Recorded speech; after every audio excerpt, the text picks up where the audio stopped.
T-minus 50 seconds.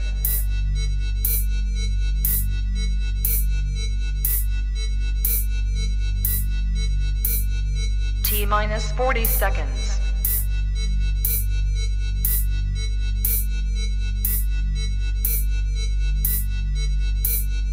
T-minus 30 seconds.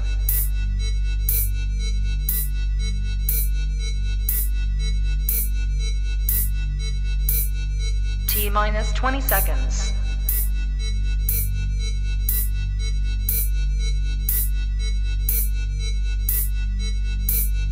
Ten, 9, 8, 7, 6, 5, 4, 3, 2, 1, 0.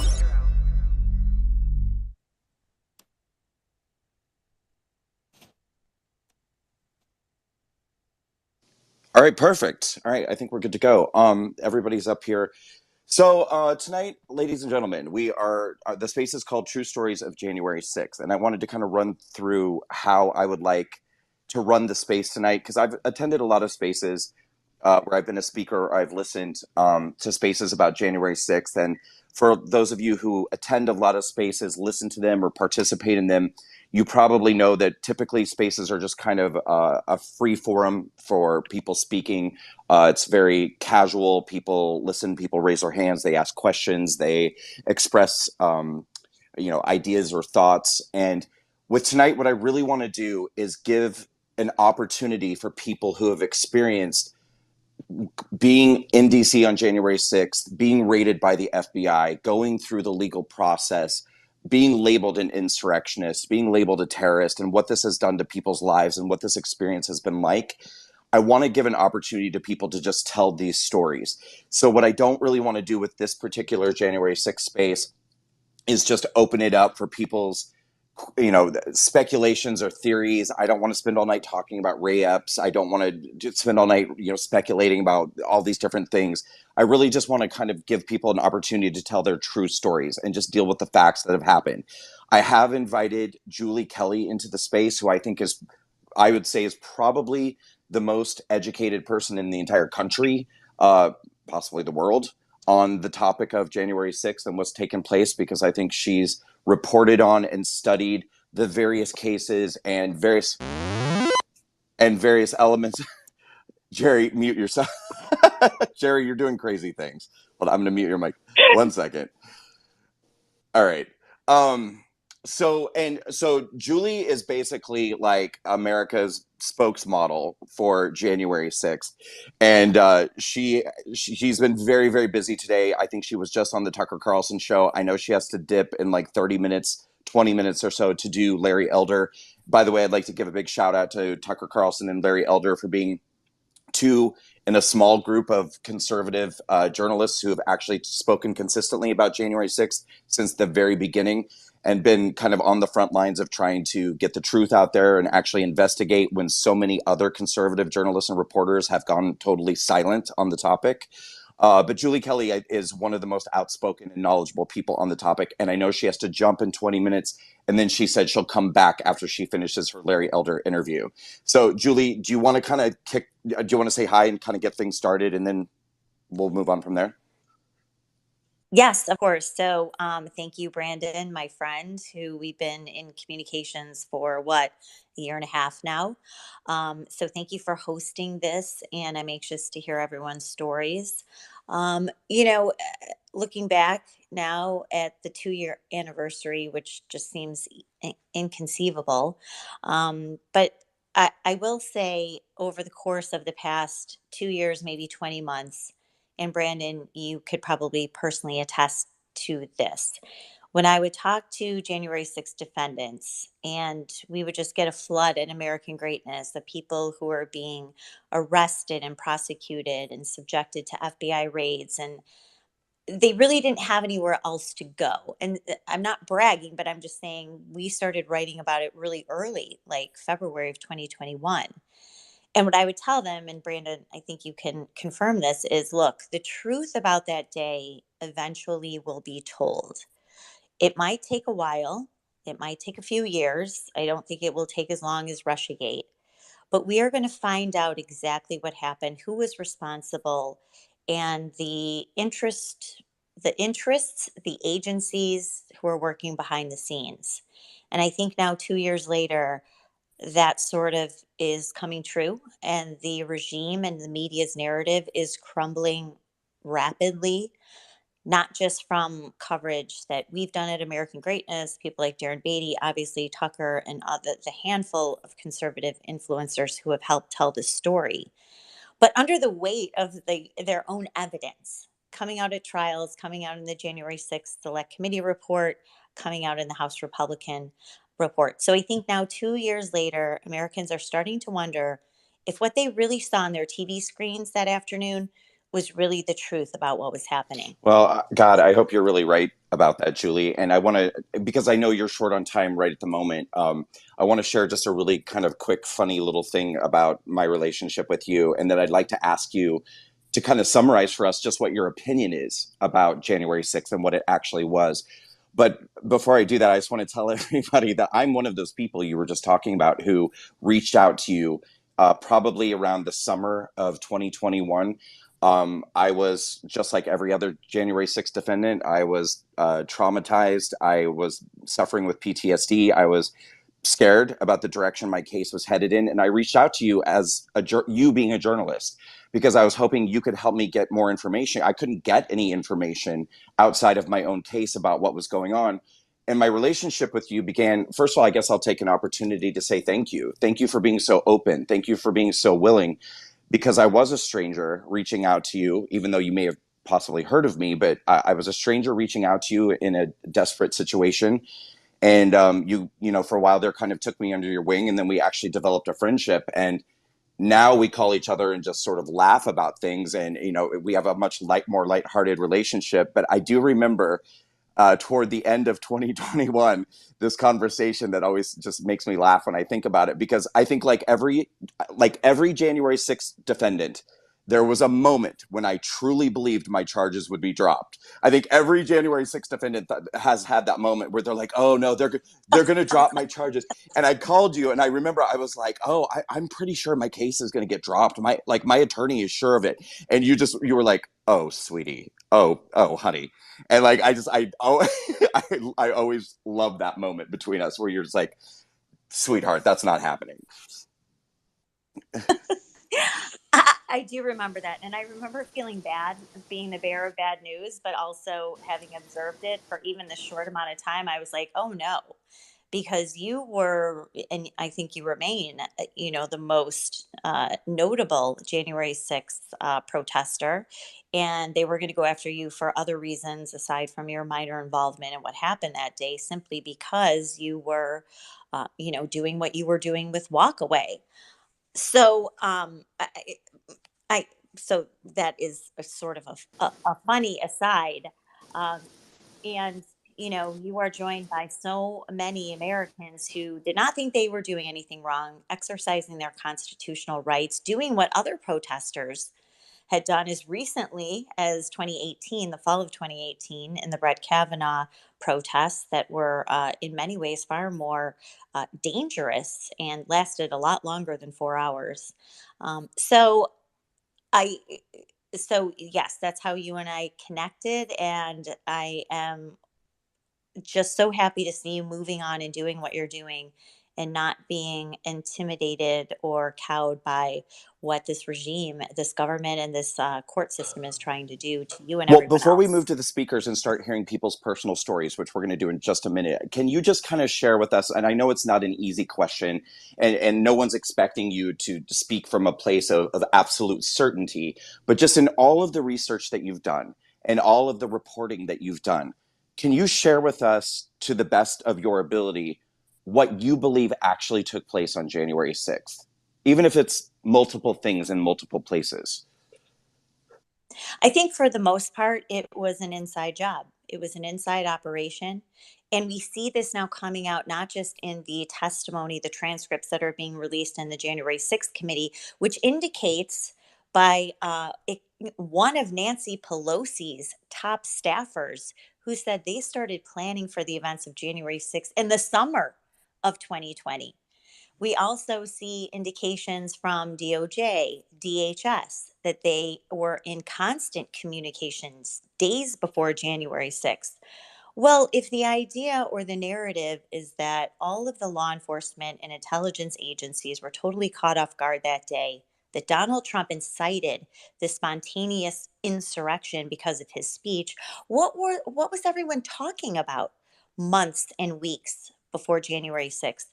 Furthermore, and as you know, Brandon, a lot of the backdrop here is what happened in the Whitmer we call Fednapping hoax, which was happening at the same time that we now know the FBI was running informants into the main so-called militia groups, the Proud Boys and the Oath Keepers, again, months before January 6th.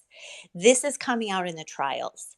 So, what I would always tell people and what I always suspected is once the trials started, to the extent that judges would allow it, and of course, they have not allowed a lot of this evidence presented in court or in discovery, that we would be finding out a lot of the same things that happened in the Whitmer Fednapping hoax at the same time were happening in preparation for January 6th.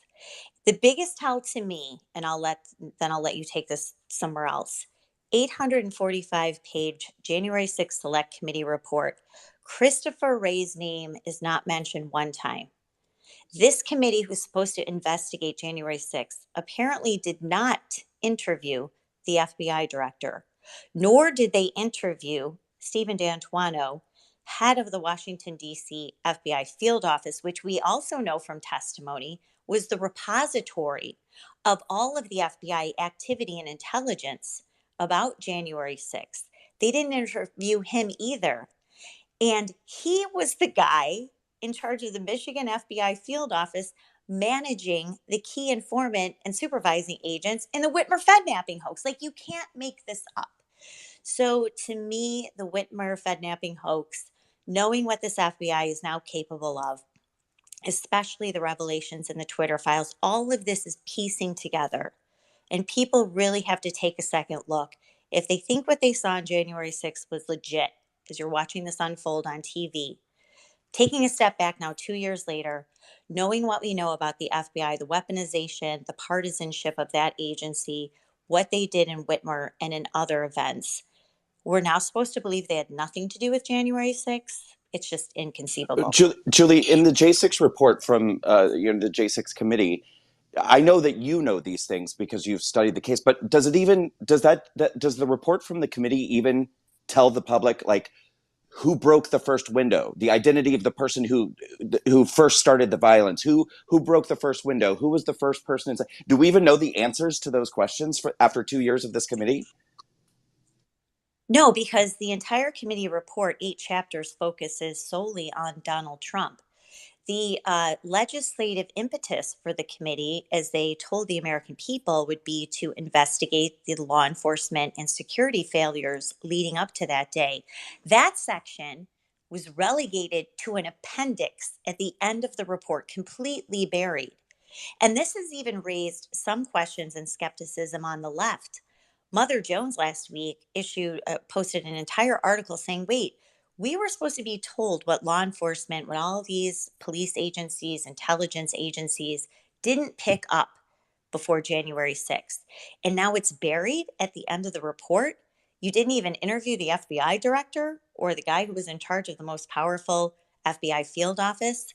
And so it's even raising questions on the other side because stupidly, they thought in some regard this would be a legit investigation, which it wasn't. It was just another iteration of Russiagate, Robert Mueller, the impeachment proceedings. It was another Get Trump witch hunt that now, unfortunately, is ensnaring hundreds and potentially now up to 2,000 innocent Americans who are, lured into this trap. Okay, so let's move on to our speakers tonight so we can start hearing stories. Julie, please stay with us as long as you can. Please come back later if you can.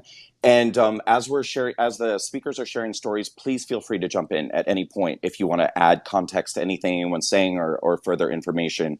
And we thank you so much for being here.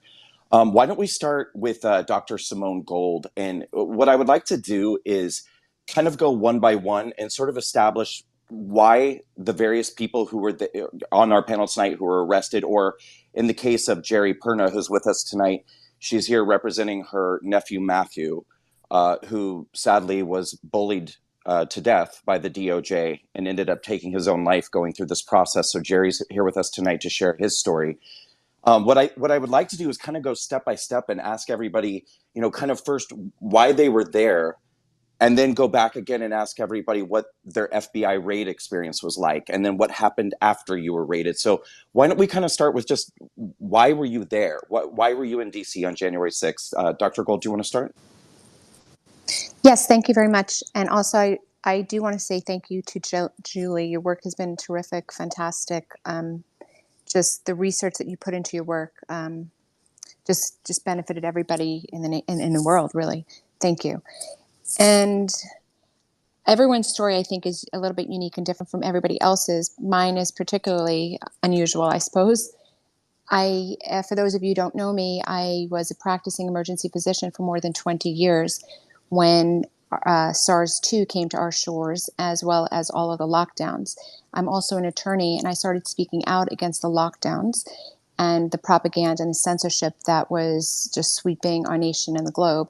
And I founded America's Frontline Doctors. And because of all of the lies and the censorship and the fear that our government and media was stoking, and the fact that fear was causing people to kind of voluntarily give up their inalienable rights, I saw a tremendous threat to our nation, both from a physical perspective, that people were actually having the health and their lives threatened, and the social threat to take down our constitutional republic. For those reasons, I had an absolute duty and obligation to speak publicly. And I was speaking publicly as much as I possibly could since the initial White Coat Summit in July of 2020. I was heavily censored on social media, so I would really go to any large in-person gathering that I could. And that's what I was doing for many months prior to January 6th. The week of January 6th, I had 4 speaking engagements set, and one on January 3rd, January 5th, January 6th, and January 10th. So from my perspective, January 6th was really just another speaking engagement. I was excited about it because it was obviously a huge opportunity. As you know, I think there was over 1 million people in the Capitol that day. I didn't know what it would be before I got there, but I knew it would be huge. I knew for sure several 100,000. So I was an invited guest speaker. There's a section just to the east of the Capitol on the Capitol grounds called Section 8. About 20 people were invited to speak. There was a couple of incoming Congress people who were scheduled. I think perhaps Paul Gosar or Lauren Boebert. I don't remember exactly, but I was one of those scheduled speakers. We made our way from the ellipse to the designated place to speak. And when we arrived, we were in a kind of a Congo line, the speakers and some security in front and security behind us. And when we arrived at that location, we were told on the spot that all the speeches were canceled, which was highly shocking. And it was just shocking because there was tens of thousands of people at least on the east side, which is the less crowded side, but it was still very, very crowded. And what were the people supposed to do? It was a little bit like going to the Super Bowl stadium and there was no Super Bowl, the Super Bowl being canceled at the last moment with nothing to do. So we're just kind of standing around like, what are we supposed to do? There's tens of thousands of people here and I'm scheduled to speak. That was my mindset, combined with, I just feel a tremendous urgency to speak the truth. I happen to speak on medical freedom issues, health freedom issues. Political speech is also protected, but I happen to not be there really to talk about politics or the election. Probably the only person there not talking about the election. But I was talking about something I think was in a way more important, which is our constitutional freedoms. So when I couldn't speak at the permitted place, I scampered up the steps and I started to speak. And that's how I found myself just in front of the East Side Rotunda, the East Side doors, the big, huge 20,000-pound steel doors on the East Side, top of the Capitol steps. That's why I was there. So that's a little bit of an unusual story, and I'm happy to stop there. Thank you very much. And yeah, we'll definitely come back and pick back up on what happened perhaps inside and what happened to you next. We do have Nick Searcy with us tonight, everybody. Nick created a documentary called Capital Punishment, which is amazing. And if you haven't seen it, everyone should see it. Please, it's incredibly informative. And it's also incredibly just emotionally moving and powerful when you see I mean, literally, even things that blew my mind that I like army tanks from FBI agents rolling into people's yards to pull them out of their house in their underwear on, charges of going inside the building. Nick has not been thrown in prison yet, but nonetheless, he has a great story to share. So, Nick, thanks for being with us. I'm working on it. I'm trying to get there. But yeah, thanks, Brandon. I went to January 6th, just kind of on my way back east to visit my parents. My friend said, let's just go see what it is. So I really didn't have any agenda in going there. I just sort of said, yeah, okay, I want to go experience that and see what happens, because it was, I thought, an event in history that I wanted to witness. And then after my experiences there, which were fairly, mundane, really. I did not even know that violence had gone on. I wound up on the side of the Capitol, between the Capitol building and the Supreme Court building, and I saw police move the barricades and motion people to come forward, and I saw people up on the steps sort of singing songs and waving flags, and I saw a lot of happy people. I saw people singing hymns and saying the Pledge of Allegiance, and it just, when I got home that night and I saw what was presented on the news, I didn't see any of that. I didn't see any of what they called the violence of that day, and so that is kind of what put me on the path of like, I need to tell what I saw about this. I need to find out what really went on. And so as we made the film, we started talking to people like Derrick Kennison and Tony Martinez, who never went in the building and were there with first aid and sort of helped people that had been hit with grenades and hit with the flashbangs and had been injured by the police, and to see the way that they had been treated by the FBI like they were drug dealers or cartel leaders or serial killers. That these are people that have never been arrested for anything before in their lives, and suddenly there's armored vehicles coming down their suburban streets, SWAT team members with red dots on their chest, handcuffing their children. It was shocking to me as it went on. The more we shot, the more shocked I became at the treatment of American citizens by what Julie rightly called a real setup. And so the really sad thing about it, and I'll end with this, I'm going to make a sequel because a lot of the people that we talked to in my first film are now reporting to prison, are now being, they're going to jail for a man that we're talking to this week is going to jail he was convicted of 4 misdemeanors and he's serving 8 months in federal prison. This is a Marine veteran that has never been arrested for anything before in his life. 8 months in prison for trespassing and parading. This is not ending. These people are going to continue to push this narrative. They have announced that they're going to try to arrest another 1,000 people in the next few months that were there on January 6th. So this is not a story that's over. They are going to continue to oppress and intimidate people who went there on January 6th because the narrative is working for them. They see it as working for them. They think electorally it's benefiting them to demonize people who went to Washington on January 6th. So I feel like it's a calling for me that I have to continue to tell the story. And so I'm gonna keep doing it. Well, and we thank you so much for doing that, because honestly, if every conservative person in a position of power was doing what you were doing, we wouldn't be in this position. It's the fact that there's been little to no pushback from the right side of the aisle that is allowing them to believe that it's a great idea to go arrest 1,000 more people and to keep this going and to destroy more lives. And if I may say one more thing, Brandon, I think that's what the fight in the House of Representatives has been about this week.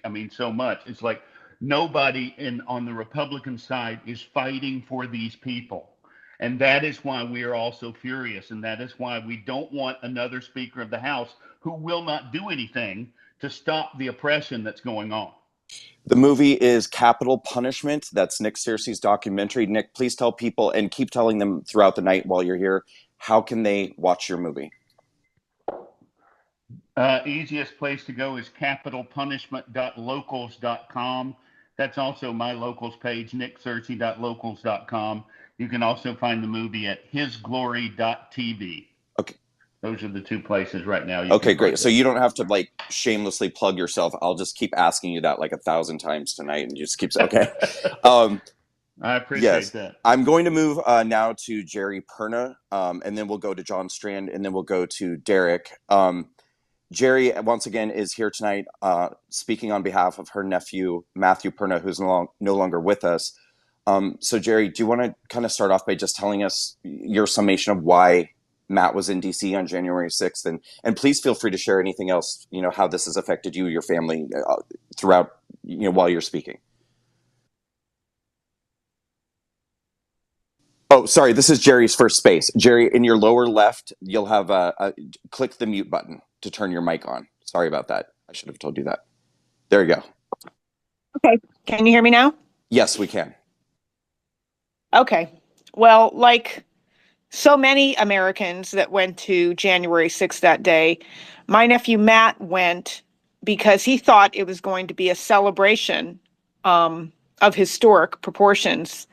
He thought for sure that Mike Pence was not going to certify the election, and there was going to be basically a celebration in the street. And of course, we all know that is not what happened. Prior to January 6th, Matt led a very full life. He was very active in his community. He was a successful businessman. He traveled the world extensively. He was brilliant. He read constantly. He graduated near the top of his class from Penn State University and never had a parking ticket prior to January 6th. So when he went, we're not talking about an individual who has violent tendencies or is a fighter in any way. He just wasn't that way. He was a very laid back kind of guy, very kind. And he went to the Capitol and got caught up in the crowd and basically, was in a crowd of people pushing behind him, in front of him, and went through an open door. He was in the Capitol 10 minutes, recording with his cell phone, and stayed within the velvet ropes.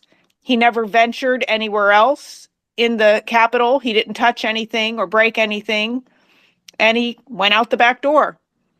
And then, as we all know, his picture ended up on the FBI website about a week later, and Matt turned himself in. That very morning that he found out his picture was on there, he called the local FBI, and he told them what had happened. And they basically said, well, if we have any more questions, we'll let you know. Well, I was in Florida at the time. I didn't like the sound of it. I said, I'm flying home, and I did. And we retained an attorney at that point. And lo and behold, the FBI called and said they had a few more questions, and they called from the driveway, actually. And by the time we walked in the house, they were already arresting Matt, and they took him to the local FBI office in Newcastle, Pennsylvania, and they released him 3 hours later with stipulations. He wasn't allowed to leave the state. He wasn't allowed to travel anywhere. He had to check in with a parole officer. And at the beginning, he was charged with the misdemeanors, parading and whatever else they were. They were minor misdemeanors. And then a couple weeks later, that's when they charged Matt along with 240 other patriots with the charge of obstruction of an official proceeding, which was a felony. And that's when the worry really set in. And his hearings were constantly delayed and postponed. He would get himself mentally prepared for one, only to have them cancel it an hour before. And sometimes it was canceled for up to a month. And they kept saying that they were still working on discovery. And I kept saying, well, that's because they haven't discovered anything on him. So the time was passing, and Matt was growing more and more anxious, and his mental state was declining rapidly. He used to be an avid runner. That was one of the things he loved to do.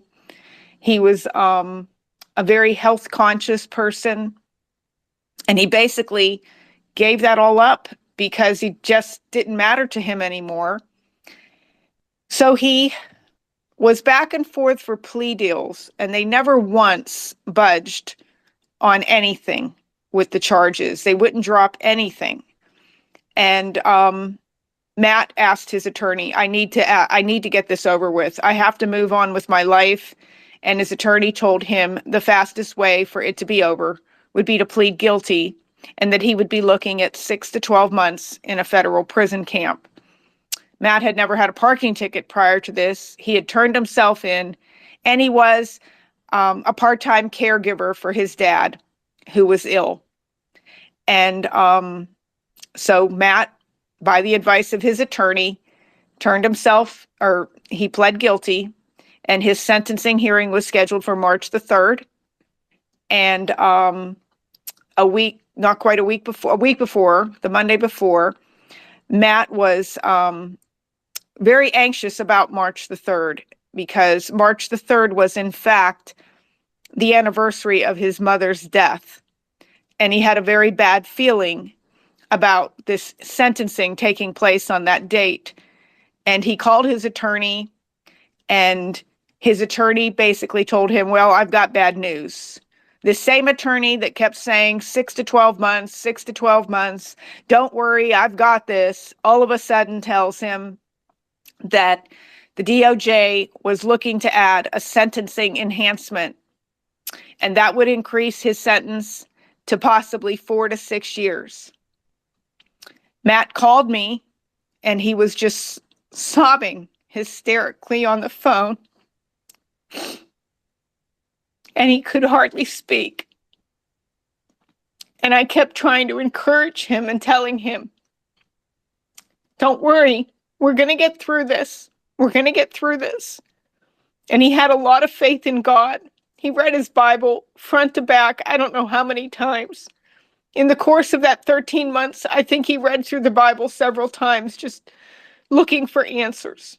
He was so desperate and so distraught. And that Friday, February 25th, my brother called me in the evening and told me I needed to fly home to Pennsylvania because Matt had just hung himself in his garage. I can't even put into words my reaction. Even now, and just thinking about it just makes me cry. I cry every day.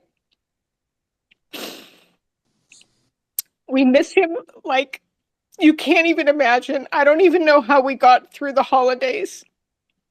It was horrible. I couldn't wait to rip the Christmas decorations down. I didn't want to look at them another day. And here we are now, 2 years later, the day that ruined my nephew's life and destroyed our family.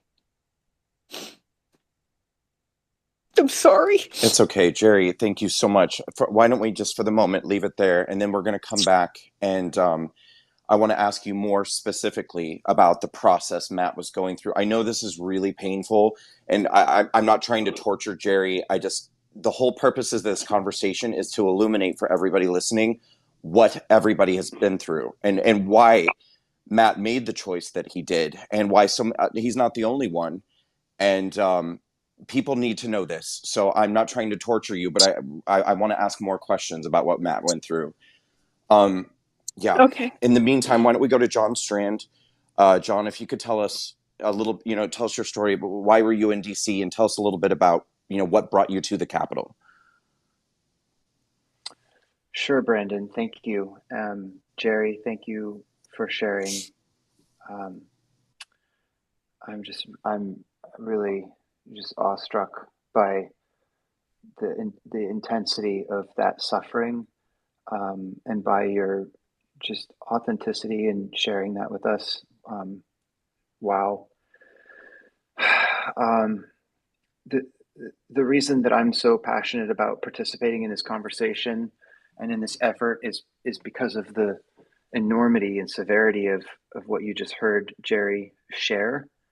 Um, and there's a lot of people that have suffered really intensely because of this. The reason I personally was in Washington, D.C. on January 6th, um, is closely tied to Dr. Gold's story that most of you have probably heard on this space previously. But before I got to January 6th, I was actually starting to get involved in activism and rallies, which was a totally new thing for me, because my background is I'm an artist, so I was a model and actor and musician and these various things in Los Angeles for many years. And I basically avoided politics because it wasn't politically or it wasn't something you got involved in if you wanted to have a career in Hollywood. I had my beliefs and opinions, and I've always held true to those, but I wasn't publicly political for most of my life. But when the lockdowns started happening in 2020, I felt like God was calling me to be more vocal about basic things, human rights and so forth. And so I started getting involved in that conversation, and was involved in leading a rally in Los Angeles, 3,000 miles away from Washington, D.C., that became very well known and successful. In fact, Brandon came and brought Walkaway there. We had thousands of people in L.A.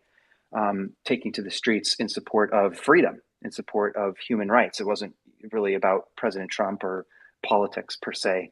It was more basic than that.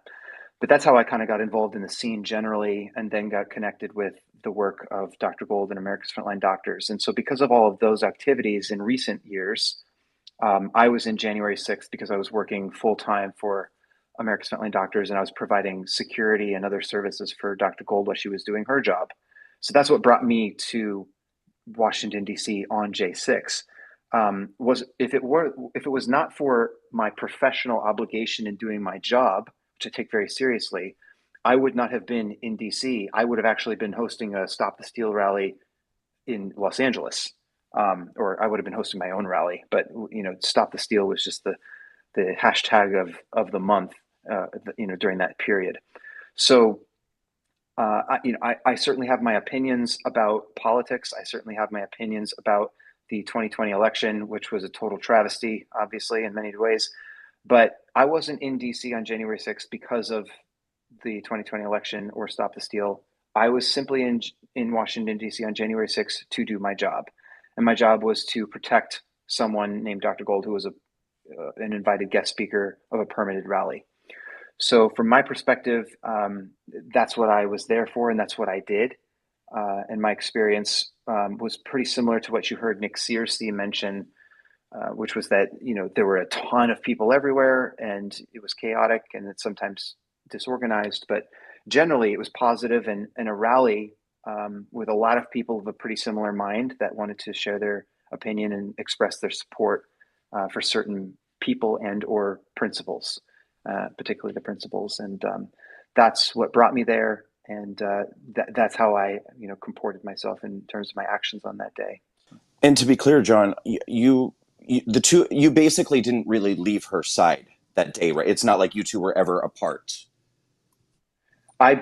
There's barely even a moment when I wasn't physically touching her. There's an enormous amount of video evidence of this day, on many people, but particularly Dr. Gold and myself being close to the Capitol and inside of it for 45 minutes. We were videotaped, from 100 angles for most of the entire experience.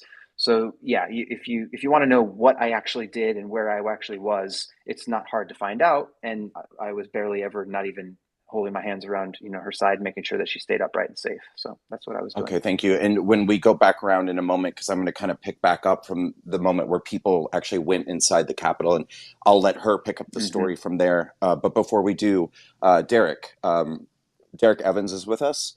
I met Derrick recently, actually, I think in a Twitter space. And he's a great guy. His story is amazing. What he's been through is beyond horrific. Including what he's currently going through on probation, which we'll get to a little later in this space. But Derrick, please tell us why were you in DC?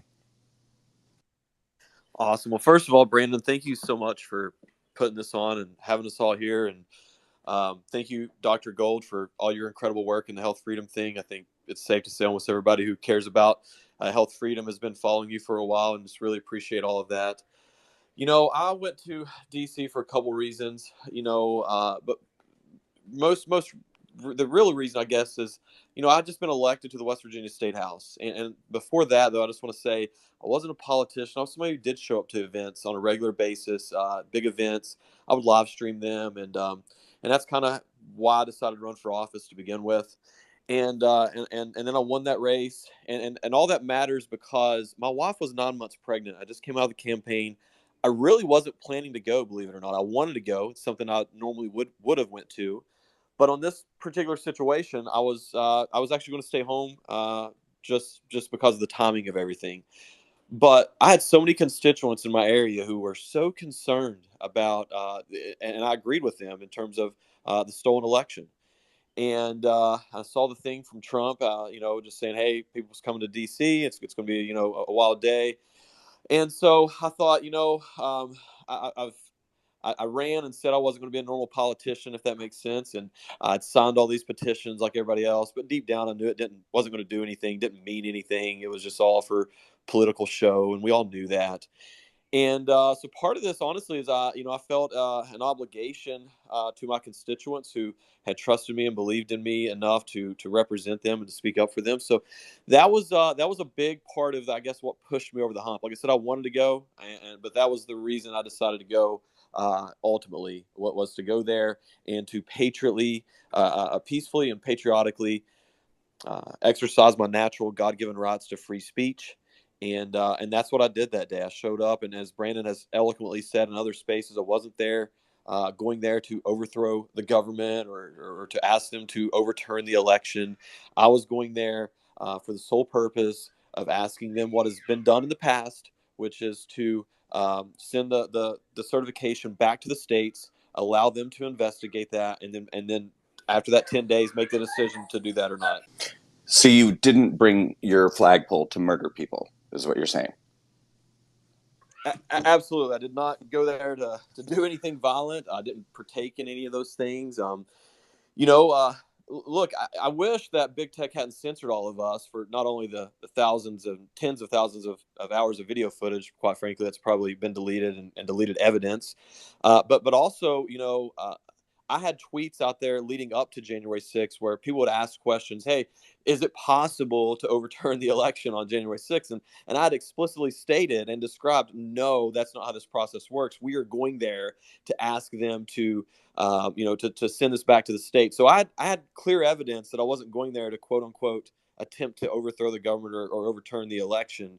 But as we all know, I got deplatformed with everybody else, I think January 8th. So I wasn't able to use that in my defense. And but I wish I would have been able to, because it would have shown clear motive that I was going there that day to ask them to do their, in my opinion, constitutional duty of not certifying an election that there was just a lot of questions, and still are a lot of questions surrounding potential widespread election fraud. So that's why I went that day. Thank you. One thing I think is fascinating, too, is that lately there's been so much talk and rhetoric about how Mike Pence never could have not certified the election on January 6th, especially the Democrats say, he never had the power to do it. It couldn't be done. Everyone's saying that. And I think, well, then how on earth could it be an insurrection? I mean, if you're basically admitting that this was ceremonial and nothing more, then how on earth could anyone have overthrown Joe Biden becoming president? Because you're admitting it's just ceremonial. Anyhow, let's please move back to Dr. Gold. Dr. Gold, could you, to whatever degree you're comfortable, tell us, how did you end up inside the Capitol and why, and what happened when you were in there, if you're comfortable sharing? Hold on. Thank you. I just had to put my microphone on. Yes. First of all, thank you for doing the spaces. It's actually incredibly helpful and lovely to hear everybody's stories. I was at the top of the Capitol steps. As I had explained, I felt tremendous urgency to speak on these health freedom issues, both because really a lot of people still didn't know the truth, that there was early treatment that worked, and I felt that. And then again, the constitutional republic. So I was standing there at the top of the Capitol steps, actually giving my speech, which sounds crazy now because it was a tremendously crowded environment. No one could really hear me. After about a minute or so, I stopped speaking. And then myself and John were standing there at very close to the front when somehow the doors miraculously swung open. And when I say miraculously, I guess I should say mysteriously swung open. Julie probably is a person who knows more about this than anyone else, as you've said. But despite all of my research, could not find any proof of how or why those doors were open. So on the east side where we were, there's these heavy 20,000 pound steel doors that cannot open without somebody opening them. Somehow those got opened. No human could have opened them. And then just inside of that were other doors that also needed to be opened by, some type of computerized or locking mechanism that a person couldn't breach. So they were definitely swung open from the inside. I know that because I was standing there and I could see that. So it was nobody on the outside. There were other people on the inside, and somehow it opened. When those doors opened, I and John were swept inside with the crowd. There were thousands and thousands of people behind us on the steps and in the whole area. Brandon, you weren't even that far away. You know how many people were there. It was just packed. And had I not wanted to go in, it wouldn't have been possible. But we went in like other people did, and there's tons of video. One of the oddest things about this whole experience is that these alleged crimes that we're all being accused of, the entire event is all on videotape. So you can literally see what people are saying is this thing that the government is charging you with. And all you see is we're swept in the building, and then we are walking around just like the other speaker said about her nephew. We were inside the ropes like tourists, and we're kind of looking around. And once you're inside, why were we there? I mean, I planned to do a public speech that day. I didn't plan to be walking around inside the Capitol. The whole day went sideways. But while inside, we were peaceful and respectful. For me personally, as an attorney, I find it very awe-inspiring to be in the Capitol, to be in Statuary Hall. For me, it's very meaningful, the history and our founding fathers and on these great people who brought such tremendous wisdom to the founding of our nation. And it's very meaningful to me. While there, we kind of wandered wherever the crowd wandered. I personally, I know, John, I think I'm speaking for you as well, we really did not know where we were. I mean, the last time I was in Statuary Hall, I'm sure, was a decade or even decades ago, or in the Capitol, I should say. And that's where we were. And we were there many minutes. And eventually I thought it was a good idea. I think it was John's idea. I can't remember, to give my speech. So that's what I did. So some of you may have seen video of me giving my speech, and the speech is really all about constitutional freedom, health freedom, your right to have sovereignty over your own body, that's an inalienable right. And that's what I did. And there's plenty of videotape of me doing that. And then we walked on wherever the crowd went, and I gave the speech again. And this time you can see me speaking. You can hear me. You have a video of it. And that picture was captured, and it was featured in the Washington Post about 4 days after January 6th. I made no effort to hide the fact that I was there. Much like Geri's nephew, when I saw that the FBI was looking for me, I wasn't hiding myself. I wasn't going to say I wasn't there when I was there. And what I was there to do was to give a speech, and that's what I did. And you can see walking right behind me, looking entirely bored, are police officers walking behind me. And that was the first time police officers approached me, and they asked me to leave as I'm giving the speech. And I kind of looked at him, and then we walked on. And that was it. That was our experience in the Capitol. We waited a long time to get out, probably 20 or 25 minutes, because there were still so many people pouring in the building. You couldn't actually walk out of the building. And that was it. On where we were was not violent. It was like Nick Searcy's experience. We had seen people singing and kumbaya and grandmothers and moms, and we didn't see the violence that they showed on YouTube and etc. And I found out, as we all know, they were simply suppressing all of the videos and all of the pictures and all of the evidence of what was mostly very, very peaceful. All the experiences of people like us were simply not heard. So the people that weren't there were only hearing about the pockets of difficult places, right? And that's the part that I resent. That's the part that I speak out against, is the suppression of free speech. I don't believe any of us were saying, when you see the video evidence of some violence, right? We weren't denying that that happened, but they were denying that all the peacefulness that we saw ever happened. And therefore that set the stage to charge really very law-abiding people with violent crimes.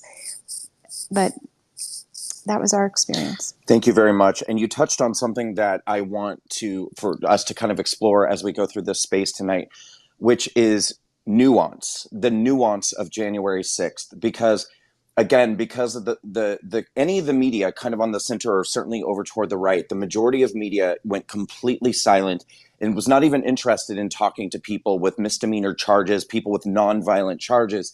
And therefore, there's been this like runaway train of the narrative of January 6th, which has been absolutely carried by the most extreme left-wing narrative of what took place on January 6th. And because of that, every person who got caught up in this, I mean, I often say, like, somewhat facetiously, but not really that facetiously, like if you threw a gum wrapper on the ground on January 6th and you got a citation for littering, it would be your role in the insurrection, that you were arrested for your role in the insurrection. And you're like, well, my role was littering. But there's been absolutely no nuance. And because this is so politicized, I mean, it's really, let's be honest, it's the left versus Trump supporters. Nobody wants to take a moment and acknowledge, okay, some people did some really bad things on January 6th. Some people broke windows. Some people assaulted police officers. But you know what? Some people kind of got swept up in a moment, or didn't even have a choice really about going inside, went inside, took some pictures and left. And I think that labeling these people terrorists and insurrectionists and expecting them to shoulder the same amount of burden as people who engaged in egregious acts of violence or destruction is really horrible. And so I hope that tonight we can create a little bit of nuance for people to understand that, yes, just because you've read horrible stories about a lot of us because we were charged, it's not exactly what you think. And may I add one thing please. on that, Brandon? It's that there was an investigator, I guess his name is Jason Sullivan, and he did a deep dive into all the media suppression. This is the story that has to get out. We are not saying that there were not things that happened that were wrong. But what we are protesting is the hundreds of thousands of people who are being maligned as having done something wrong, because you're not hearing and seeing all of their video evidence and all of their pictures and all of their statements, because they were actively suppressed on social media. All the people that had those pictures in their cell phones of happy times, cheerful times, positive times, nonviolent times, all of that was hidden from your eyes. I remember that night when we left, we didn't know anything really bad had happened. We went off to dinner and we didn't even think that much of it. And the next day, because I didn't have any television on, people were saying this was a terrible thing, an insurrection thing. And I remember being shocked. What are you talking about? My experience was like Nick Searcy's. I didn't know anything really bad had happened because I didn't have the TV on. And I just want to throw that out for you. For those of you who weren't there, it was overwhelmingly, most of the area, certainly on the east side, there was not the violence that you were being told it was. Thank you. And Brandon, if I could jump in here just for a second, that is the point. They don't want to show any nuance. They want to smear everybody that went there, because what they're trying to do is demonize anybody that dares to stand up and say, we don't think the election was on the up and up, and we think there should be an investigation into it. So they don't want it. They suppress that purposely, because they don't want the idea that there were decent Americans who believe in the Constitution who were simply there showing their support. They want to paint everybody that went there as some sort of a criminal. That's absolutely right. And I've said this many times before. I'll say it again. To me, it really illustrates one of the key differences between our side and their side. And I'm sorry, because I don't want to do like the division thing tonight, but I have to point out that if this was a situation where it was the reverse, and it was overwhelmingly an Antifa mob that had attacked a government building or engaged in some sort of violent riot.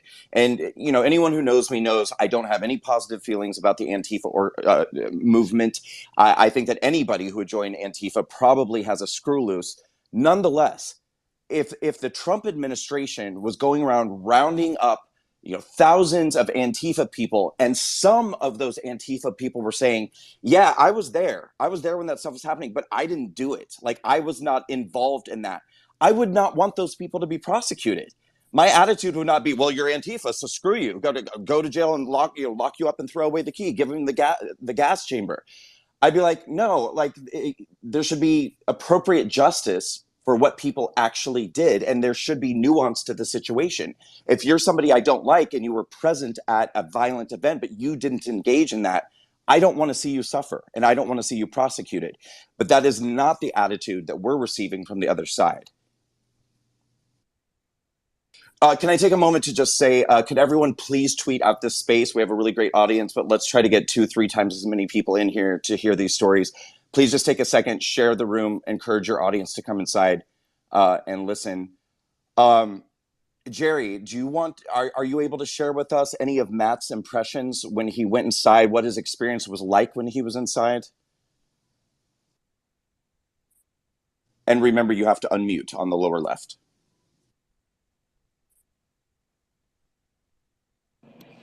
Okay, when Matt went inside, prior to going inside, he was amazed at the crowd, and the picture that was painted afterward was not what he had witnessed himself. He said the crowd was very kumbaya-ish.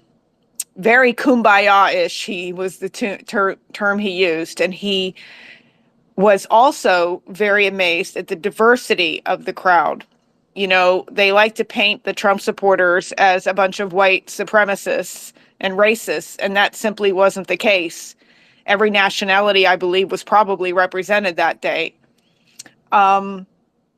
He did a video after getting back to his hotel, and it's actually on our website, rememberingmattperna.com. One of his friends had the wherewithal to download the video before Facebook deleted it. And the video just surfaced about 6 or 8 months ago. She posted it on Facebook, and I was so grateful for that, because we thought the video was lost forever since they deleted his Facebook account and confiscated his phone and everything. But the video clearly shows the demeanor of Matt and his friends in their hotel room after this alleged insurrection.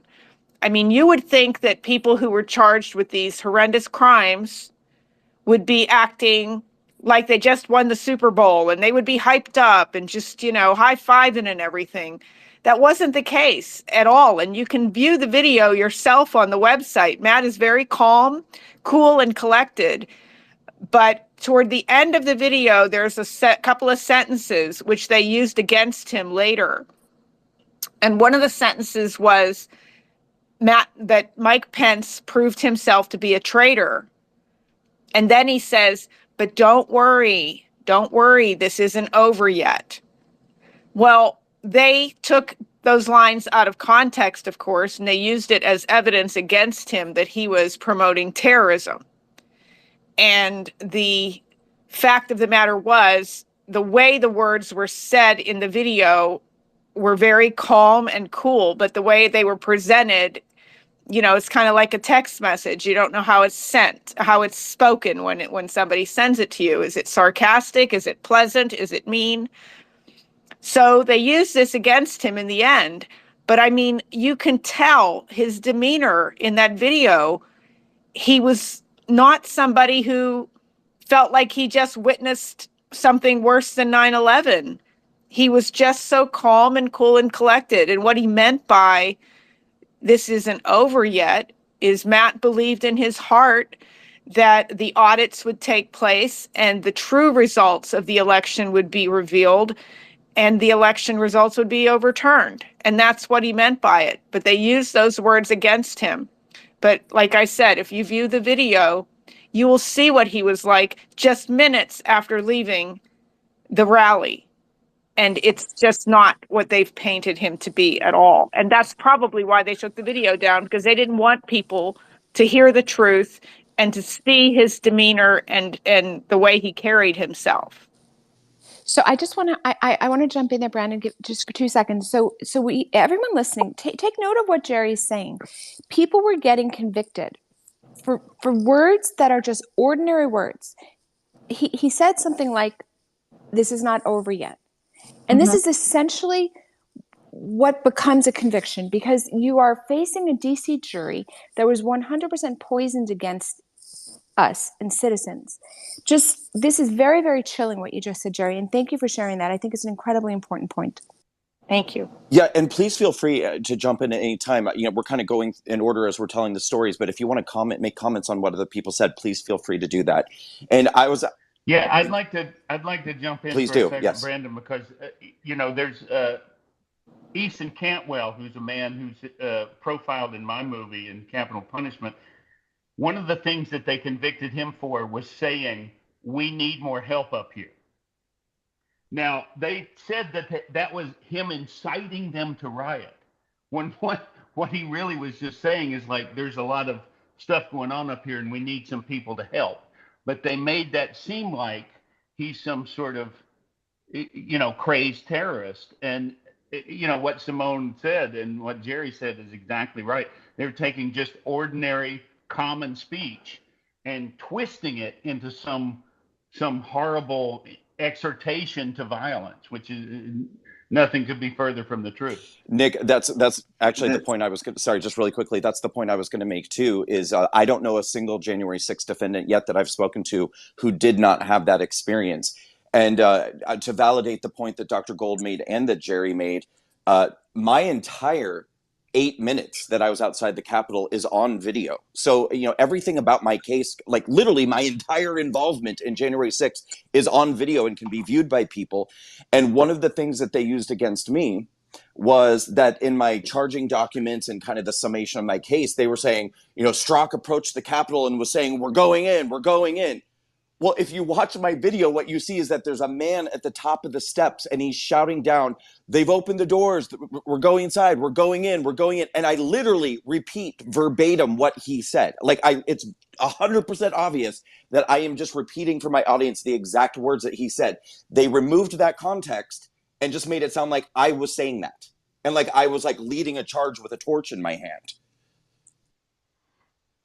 But if I can jump in, if you're seen on video numerous times wearing a MAGA hat, imploring people to go into the Capitol, and you're standing in a big group on January 5th telling people to go inside the Capitol, and you're directing traffic on January 6th telling people to go inside the Capitol, and you're on restricted grounds for over an hour that day, and you just happen to be at the initial breach point, and you happen to whisper in the ear of Ryan Samsel, who's a January 6th defendant who breached the first physical exterior perimeter of the Capitol. If you do all of that and you text to your family later on that you helped orchestrate what happened that day, not only are you not charged, you are defended by the very same January 6th propagandists, including House Democrats and the media, as just a nice guy who is trying to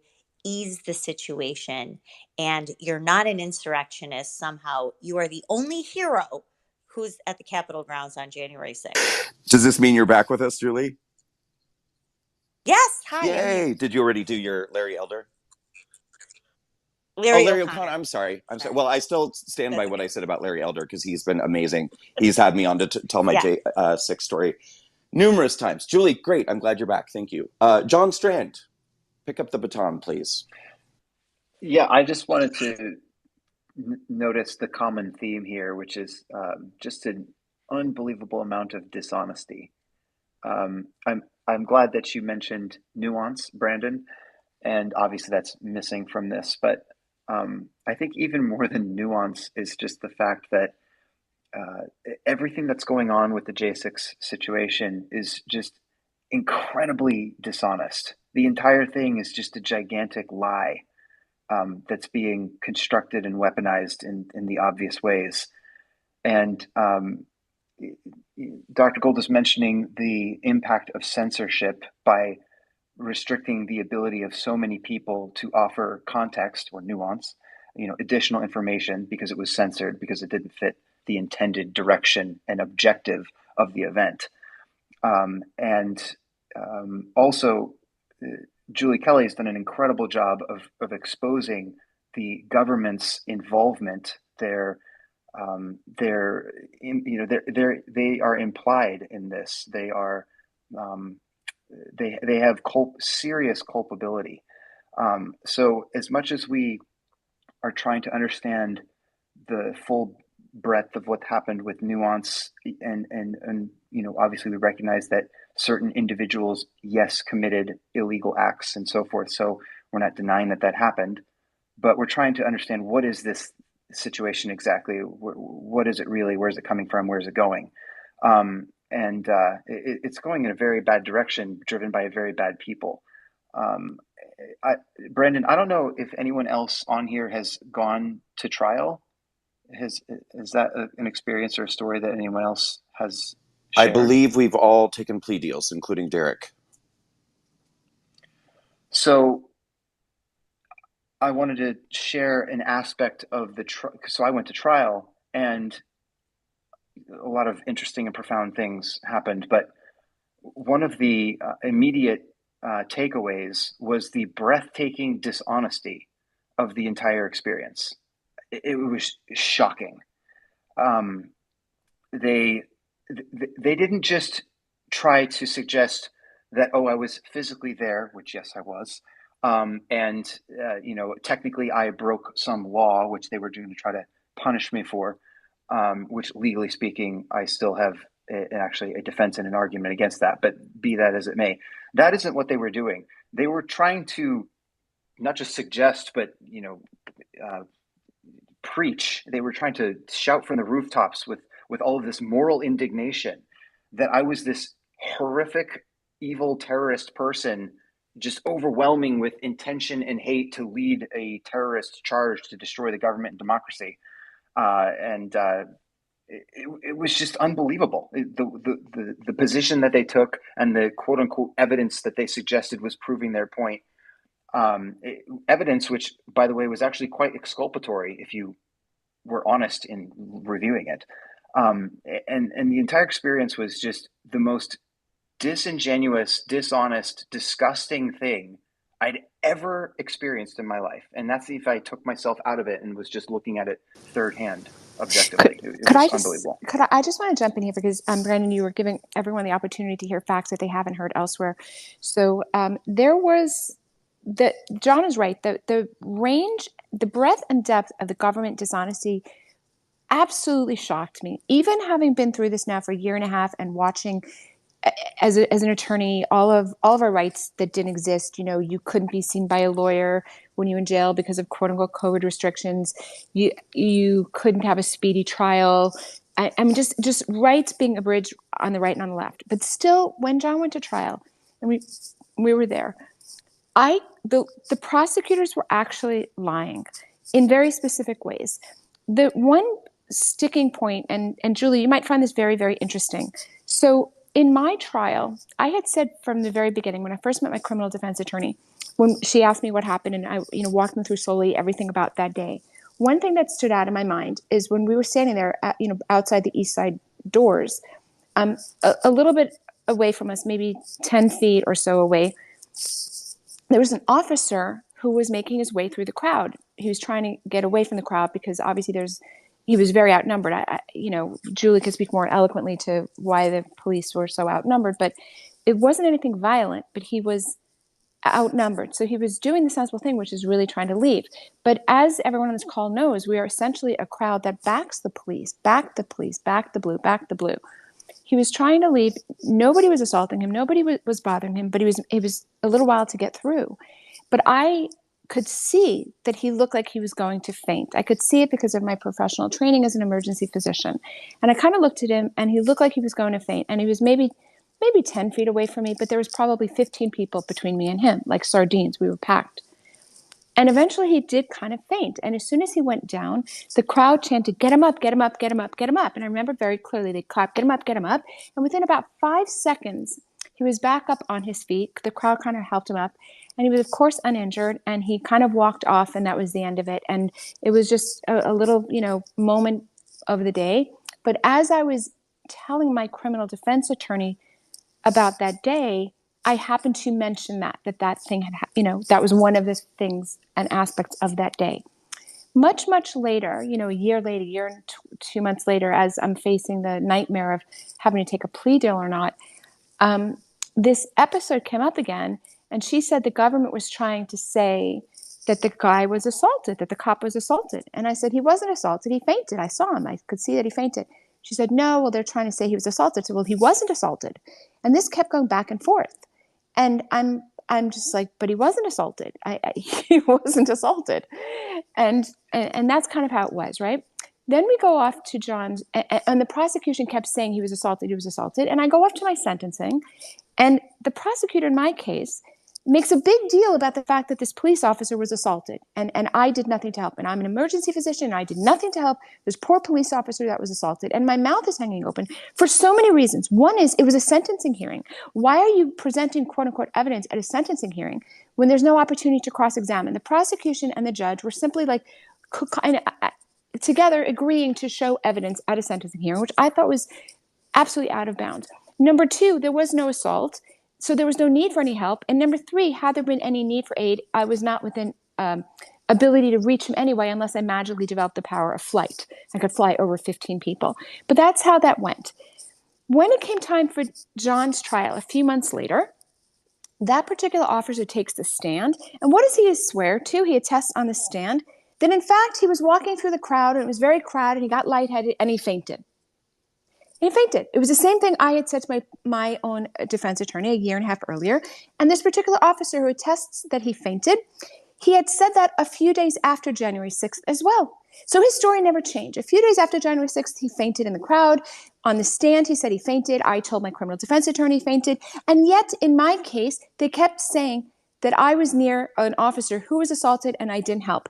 And I'm shocked at the level of deception and lies that our government engages in. We have nothing in this nation if the prosecution doesn't see their role as pursuing justice.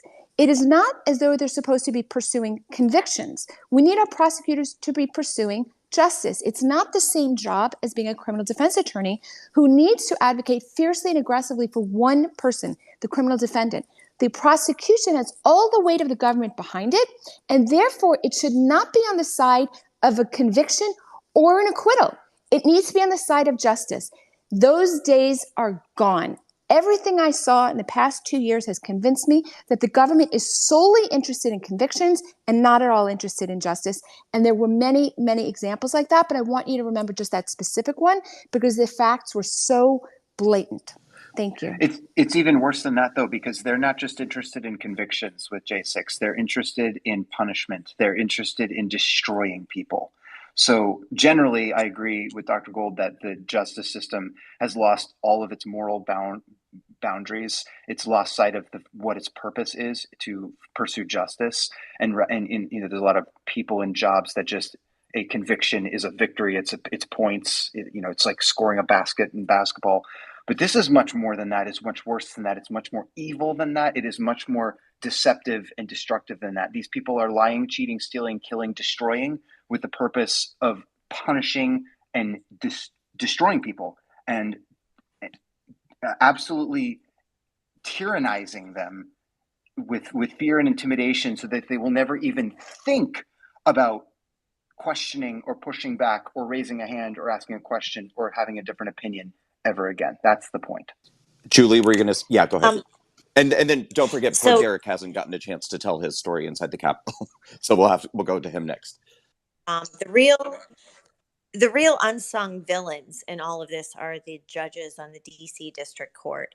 They have acted as nothing more than a rubber stamp for this Department of Justice. And we're talking about Republican appointed judges, including Trump judges like Tim Kelly, Trevor McFadden, all the way down through Obama, Clinton appointees, and even Reagan appointees. They actually are the ones who are responsible for making sure that they are defending the rights of the accused, that they are making sure that their due process rights are protected, that the government does not run roughshod, does not play games, does not withhold discovery of Brady material, does not unfairly delay trials, etc. That's not happening. The judges really are the villains here because they are signing off on bogus charges, whether it's obstruction of an official proceeding, seditious conspiracy, parading in the Capitol, a low level petty offense, which Beryl Howell, who is the chief judge of the DC District Court, said before January 6th, they never even dealt with something like a Class B misdemeanor petty offense. The judges are the real problem here. And there's not really much that you could do to overcome that. Every single judge has denied every single change of venue motion. There is no way in hell that any Trump supporter should stand trial in the District of Columbia, a city that voted 93% for Joe Biden, that has open contempt for Donald Trump and his supporters. But they've denied every change of venue motion. They are the ones who are holding nonviolent offenders under pretrial detention. They are the ones who are allowing these charges, who are allowing DOJ to get away with whatever they are, whatever they want to, really. So that is in my reporting. Unfortunately, I can't get to all of it. But look, you had a judge this week, Reggie Walton, a 73-year-old judge on the DC District Court, berating a woman who pleaded guilty to berating her. What has Trump done to make your life so great? Why did you support Donald Trump? Why did you put your life on the line for Donald Trump? This is a federal judge berating a woman, by the way, whose co-defendant killed himself last summer instead of face prison time, which the same judge threatened him that he would. This is the sort of thing that's happening in the court system in Washington, D.C. So, yes, the prosecutors, and I've seen all of the lies, I've seen all of the falsehoods that they put in federal filings. They can only get away with it with the imprimatur of these judges on the D.C. District Court. Thank you, Julie. I want to go to Derrick. He's the only one who hasn't had a chance yet to share what his experience was like going inside the Capitol and what he actually did and what he was accused of.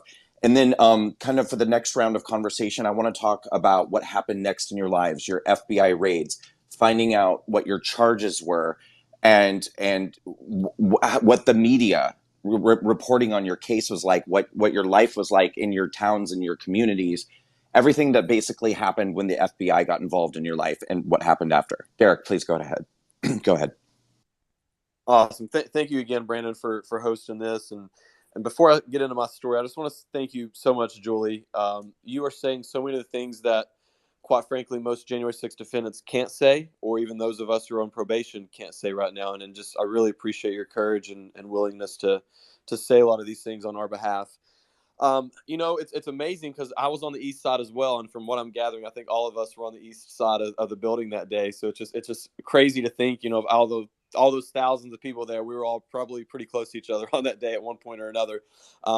Just like Dr. Gold, I walked through the east doors there, the big Columbus doors. I don't know, they're huge. I can't say I got swept up into the crowd. I did walk inside. I wasn't going there with any bad intentions. The doors were open. I didn't break anything. Didn't see anyone breaking anything. No broken windows. Didn't see any of that. Just as everyone else, earlier in the day, there were street preachers there. There were people fellowshipping. There were, women and children. There were veterans in wheelchairs. I mean, it was just not something that you would think as something that, man, I should get out of here. This is not a good situation to be in. It never crossed my mind. But anyways, as the doors open, I walked through, open set of doors. There was a police officer on each side. You could not stop walking just because people were filing through. And this is all on video. It's pinned actually to the top of my Twitter feed right now. So if there's anybody, maybe doesn't want to believe me, they can go watch this video for themselves. I saw a third police officer on my right-hand side. I walked straight over to this police officer. I thanked him for his service. Told him, I had nothing but respect for him. He gave me a fist bump. And at that moment, I walked on inside. So I walked inside. I remember, and I'm heard on the video, reminding people not to be violent, not to be destructive, which nobody had done those things throughout the day, but we'd been reminding each other throughout the entire day because we knew that the media was looking for any opportunity to paint us in a bad picture. And just like a lot of other people, I live streamed this entire event for everyone to see it. I didn't really think that, I was doing anything that was going to be leading me down the road to going to prison. And so I walked in. I was in the public rotunda area for roughly 10 minutes. I got a big alert on my phone. It was like, if you ever get an Amber Alert on your phone, it was one of those types of alerts. An emergency alert system came up and started flashing and making noises. And I looked down and it said DC was going into into lockdown. Curfew was at 6 p.m.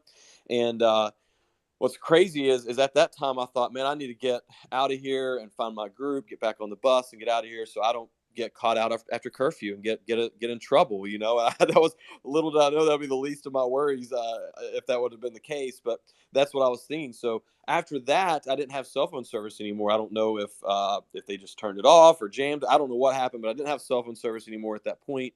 So I walked back over to that same police officer. I asked if there was another way to get out. And he said, no, your best bet is to go back out the same door you came in. I said, thank you, sir. And I walked out the same door that I came in. Remember, I don't have cell phone service. So, and once again, I didn't see everything that was happening on the other side of the building. But I'll never forget, getting back on the bus, start getting out, getting into cell phone service. And my phone is just blowing up at this point. You got to remember, my cell phone number and all this stuff was public information, where I'd ran for office and it was all publicly listed. My phone, I've never had so many text messages, and it was all media people. And at first I was like, what? I was shocked. I didn't know if, I mean, I was kind of like, this is kind of impressive. All these big media people want to talk to me right now. At first I thought it was just because I was there. Honestly, that's really what I thought. But as we start getting into cell phone service more, and there's other people on the bus that I rode are starting to speak about the videos they're watching, then I was like, oh man, like this could be bad. I don't like, they must think I was part of that crowd. That's why they want to talk to me. And you got to remember, guys, all of us was on the east side of the building. I mapped it out one day during my legal defense. It was over a 1 mile walk to get from where we were at around the building over there to the west side of the building. I mean, this is a huge building for someone who's never been into DC. It's not like just a regular little county courthouse or something. I mean, it was over a 1 mile walk to get around the building and get over to there. We had no clue these things were happening.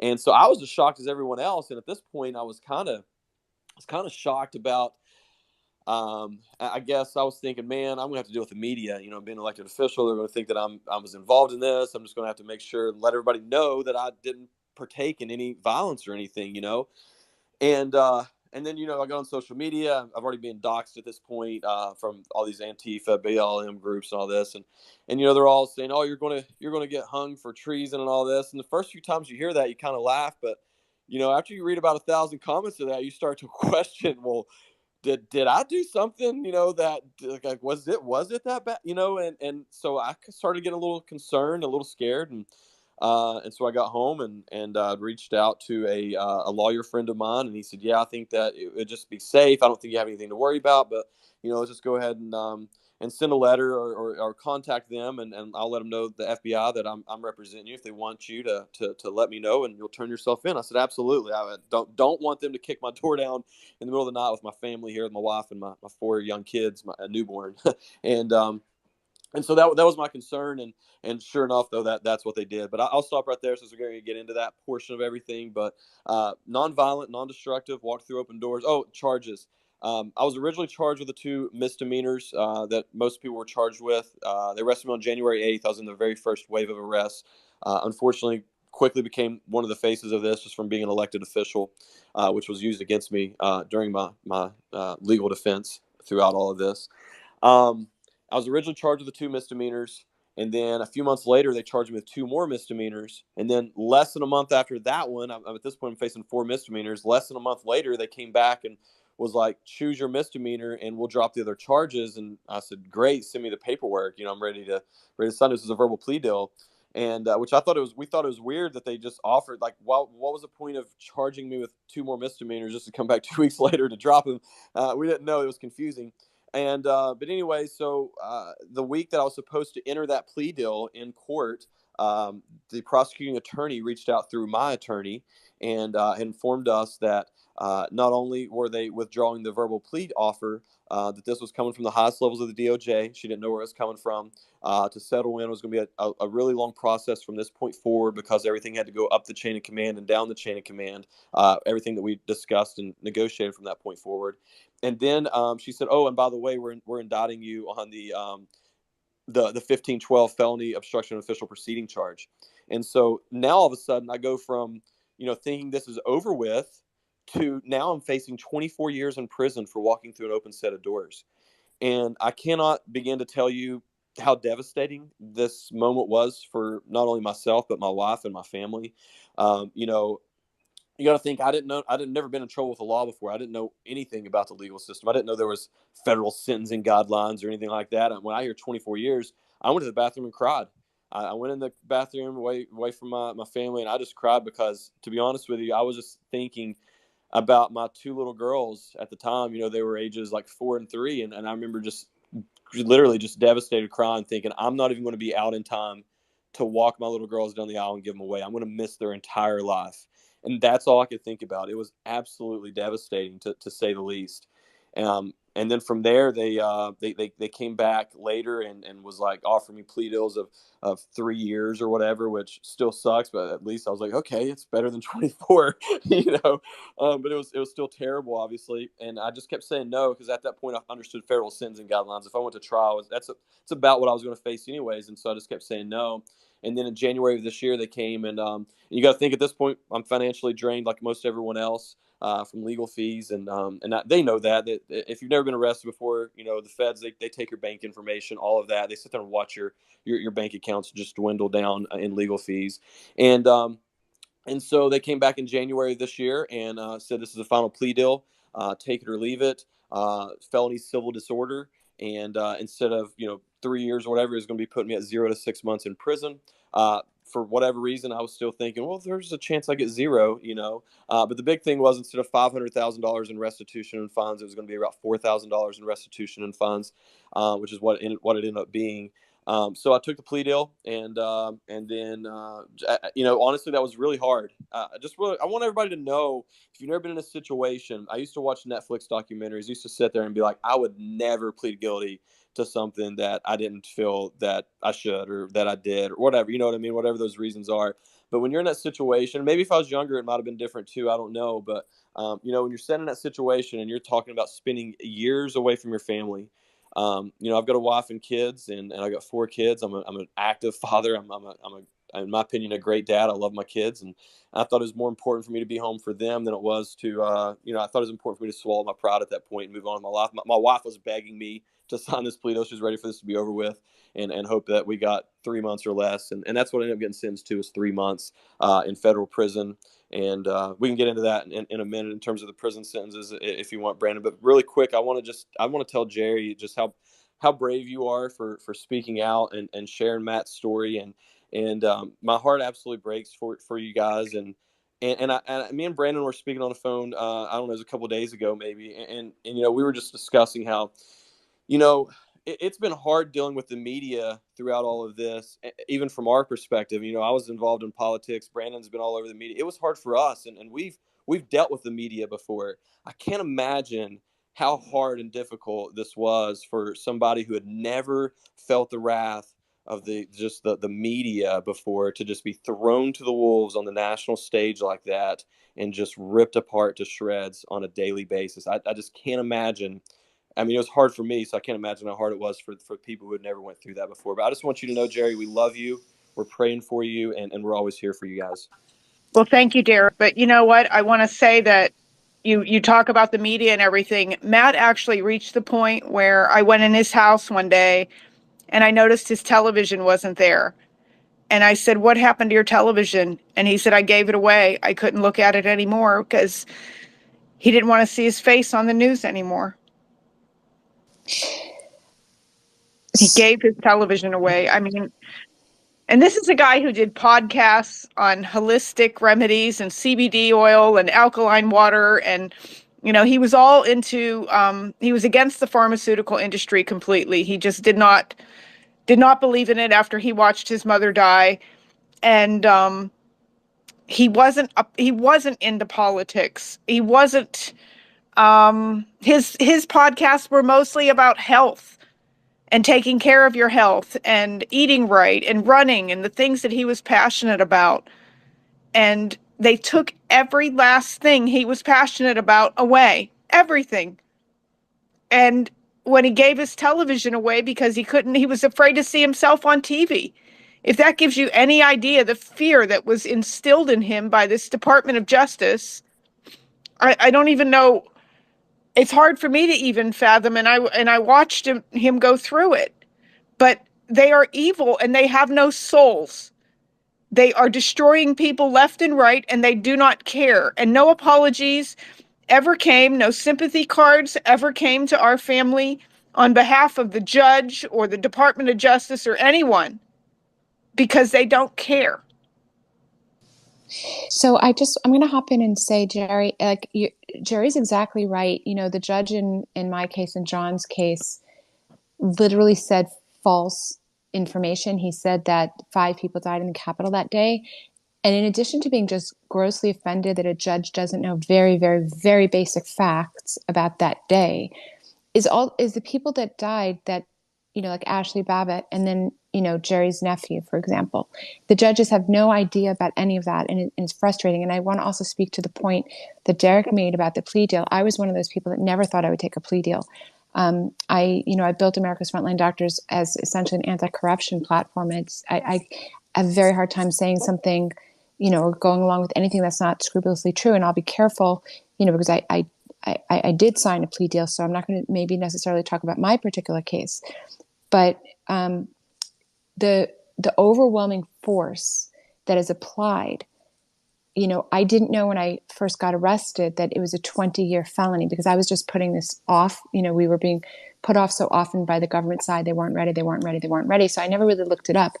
But when I discovered that this was a 20-year felony, I have a medical license, I have a law license, and you're facing a 20-year felony. I mean, there is no.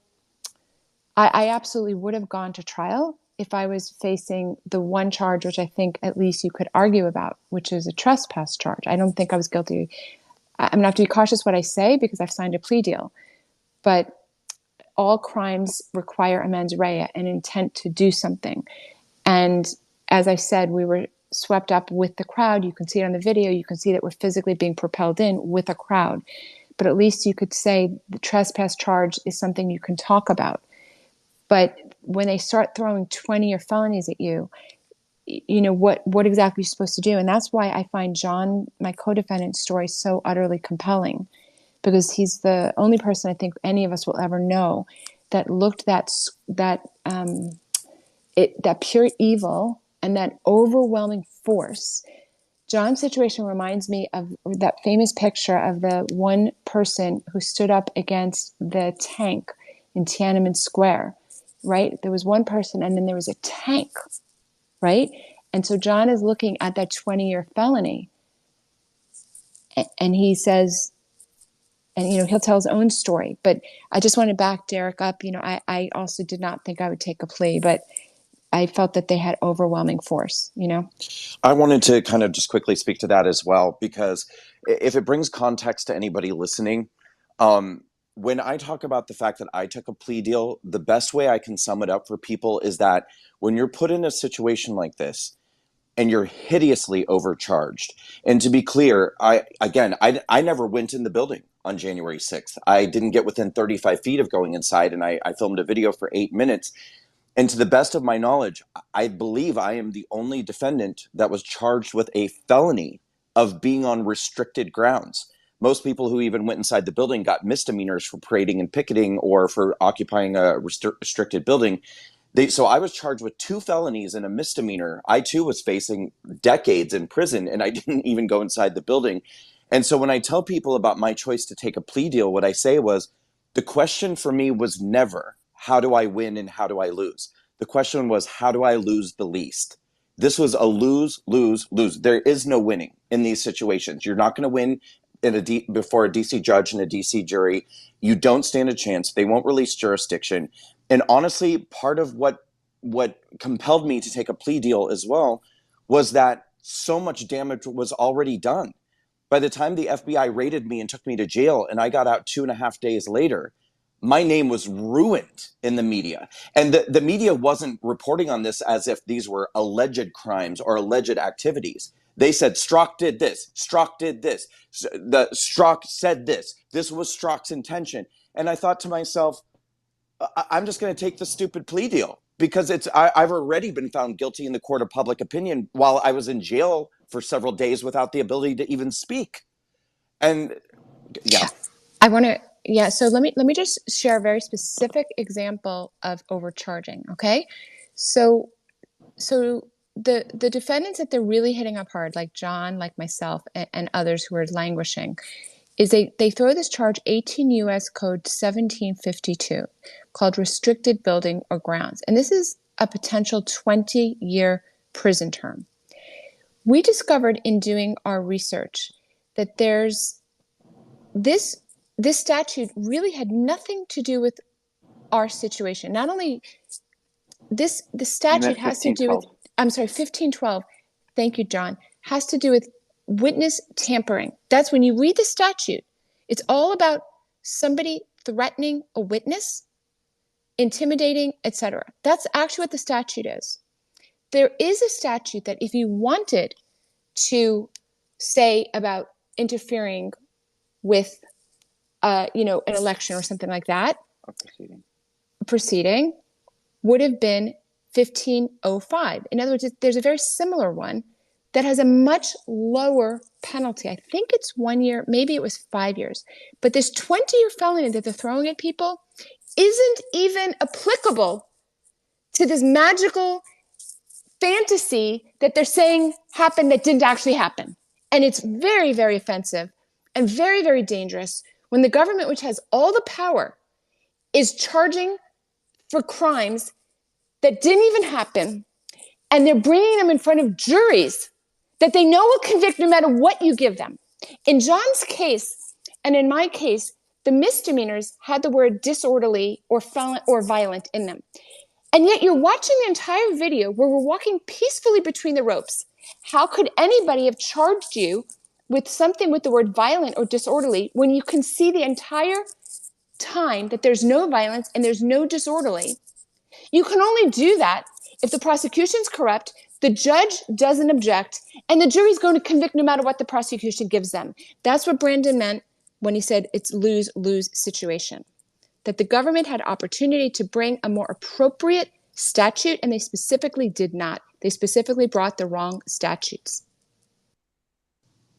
One of the things I want to just say here is about a month after Matt killed himself, I was going through all of his case files that we had gotten from his attorney. And I came across one of the papers, one of the emails from the prosecutor that was on Matt's case. And his name and phone number was on the email. And I picked up the phone and I called him. And I got his voicemail, and I left a voicemail saying who I was and that I just had a couple of questions for him.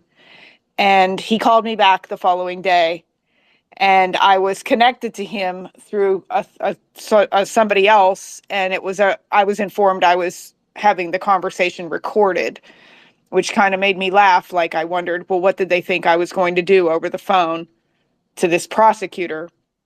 What kind of threats was I going to make, And basically he got on the phone, and I told him about who I was and about Matt. And he says, well, I want you to know that many of the people in our department, the Justice Department, and I can't even use that word justice anymore because there is no justice, but many of the people in our department felt very bad when they heard about Matt taking his life. And I said, well, let me tell you something. Many of the people in your department, including yourself, are the reason Matt took his life. And he said to me, well, if Matt could have just waited another month, I don't think that the terrorism enhancement would have stuck. And I said, do you not understand it was the threat of the terrorism enhancement with the 4 to 6 years in prison that would come along with it that caused Matt to kill himself. And you stand here and ask me why he couldn't wait another month. It was the waiting that wore him down mentally. And I left this man with this. I said, every night when you go to bed, I hope the name Matthew Perna is the last thing you think of and the role you played in his death. And I hung up. They don't care. Derrick, go ahead. I just wanted to chime in on that as well. You know, as someone who loves this country, as Matt obviously did, as all of us do, it is really hurtful for your government to quote unquote call you a terrorist against your country when you love your country. So that has to play a part in all of this as well from that standpoint, because you know it there's very few things that bothers me, but it does bother me when someone thinks that I'm an insurrectionist or a terrorist who hates this country when I love this country. And if you listen to our current political prisoners who are still being held captive right now, they sing the national anthem every evening at 9 o'clock because they love this country. And I just wanted to add that context there, you know, to what Geri was saying about all of that. It is downright hurtful. It doesn't matter if they were, we're gonna take it away later. And the audacity of that man and this government to make that comment to you just angers me to my core, and I'm so sorry for everything that you guys have went through and are still going through from this. But I just wanted to You know, add that. Derrick, to that point, I cried for the first time in my case when I had my hearing on the second day that I was in jail. The first time I cried was when I was sitting in my orange jumpsuit before a judge, a federal judge, who said, "This is the case of the United States of America versus Brandon Straka." And I just broke down. I mean, it was so, I felt it's like my brain couldn't even comprehend that was really happening. That was the first time I cried after I got arrested. But could we get to the point where I want people to know about the FBI raids. I want them to know about being taken to jail. And I want them to know about those first weeks, because I have plenty of stories to tell about. I mean, I literally to this day have PTSD about not just the FBI raid, but I literally have a phobia about opening my mailbox 2 years later. I have a phobia about opening my door if I'm not expecting somebody and there's a knock on the door, about when my phone rings and it's a number I don't recognize. And so I want people to understand, because in those early weeks after I got arrested, it was like every day I was getting stuff in the mail saying that you're on this list, or you're restricted from doing this. You've been placed on this. You're no longer allowed to do this. I mean, it was just like being punched in the gut over and over and over again with horrible news. And so, Dr. Gold, do you want to start and let us know what was it like when the FBI came to your house and what happened in those weeks after? Yes, for sure. This is a really hugely important part of the story. I just want to share right before I do that, because my son just alerted me to this. Some of us know Elijah Schaffer, and he was a journalist. He's a conservative journalist, and he happened to be there that day. And I think he just tweeted this out today, just to remind us. You're talking about the FBI stuff, and he does remind us that he said this is from Elijah. The FBI spied on me for being a credentialed journalist on J6. They ordered Apple not to alert me my phone was tapped. Apple didn't even hand over this info to federals for the San Bernardino terrorists, but they handed it over for me. I just wanted to start with that because the power of our government to do what it wants against any individual is essentially infinite. And the wisdom of our founding fathers was to give us was to kind of stay the government away from the individual. That's why I have Bill of Rights. So I just want to say that. But when we don't constrain the government, it's just a matter of time until we're all victims. The extrajudicial punishment that's being put upon us is incredible. The judicial punishment is you go and you stand before a corrupt judge in a corrupt city, and then they hand down your sentence, and that's the judicial punishment. But at the very least, that's all it's supposed to be. You're only supposed to be punished by the judicial system. No other aspect of the system is supposed to punish you, not the executive branch and not the legislative branch. In my case, as virtually, I think everybody's case, we took so much extrajudicial punishment. In my particular case, they made it so I essentially could not fly. I'll leave it to others to explain that, but I was essentially put on a no-fly list. I was I had just launched a nonprofit, America's Frontline Doctors, a few months earlier. And I attempted to open up some different bank accounts. It happens that I have an excellent credit score. Well, I was turned down by 3 banks. Nothing like this had ever happened before. I was highly concerned because Bank of America had revealed the location of its customers, just voluntarily gave up that information to federal investigators. And I didn't want to have any money in Bank of America anymore, where my foundation had some money. But I couldn't believe I was literally being turned down by banks. It was very, very scary from that perspective. The FBI took my phone, they took my computer, it virtually incapacitated the organization. We were very tiny, we had just gotten started. Remember January 2021, how scared people were about COVID? America's Frontline Doctors was like the only people really in the nation, it seemed, that was helping people, trying to help them get early treatment medication. And all of a sudden, we were given an almost lethal blow. I couldn't travel. I then had my medical license threatened and I had my law license threatened. I'm still facing all that to this day. One of the special little pleasures that has happened to me is that I was from California and I had a California medical license. And through all this, I applied for the Florida state medical license because I decided to move to the free state of Florida. In that process of obtaining my Florida medical license, California branch, the Los Angeles branch of the FBI, writes to Florida that I had been charged with treason. Now, let's break that down for a moment. They put in the correct statute that I was convicted of, the misdemeanor trespass that I took the plea. They write that statute, but right next to that, they write the word treason, which meant that a human being from the FBI had to go in and write that. It couldn't have possibly happened by accident. It was then upon me to work with the Florida state to explain that the FBI was lying. You can imagine, I'm on the defensive already. I also had to defend my law license. Now, my attorneys even were saying, this is kind of ridiculous. This was a misdemeanor trespass. This is not really a thing. Medical Board of California is still giving me a very difficult time, and the New York Bar is still giving me a very difficult time. The punishment went on and on. In addition to my being put on a no-fly list, they decided to try to do this to people they suspected of working with me. This was like what they used to say, was in the 60s or 60s about McCarthyism.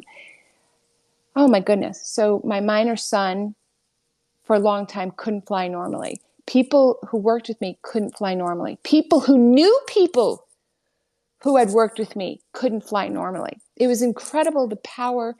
There was no due process. I couldn't even figure out who was behind the people attacking my ability and other people's ability to fly. Was it the TSA? Was it the Department of Homeland Security? Was it the FBI? Was it the DOJ? We didn't even know who you could even file a complaint against. I mean, I had the best lawyers and nobody could even know which way to turn. So I essentially just gave up flying.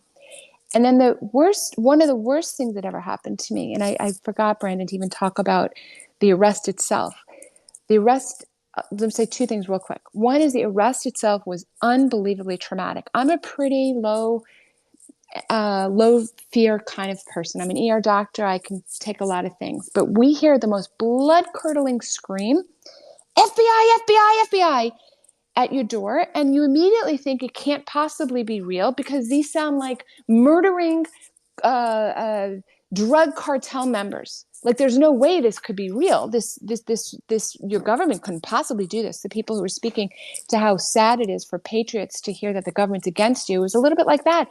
The government of my nation couldn't be at the door with blood-curdling screams. It just couldn't possibly be real. But it was, and we didn't move quickly enough, so they broke the door down, and there was a dozen people with a dozen officers there's about 20 officers, about 12 of them with huge rifles pointed right at us.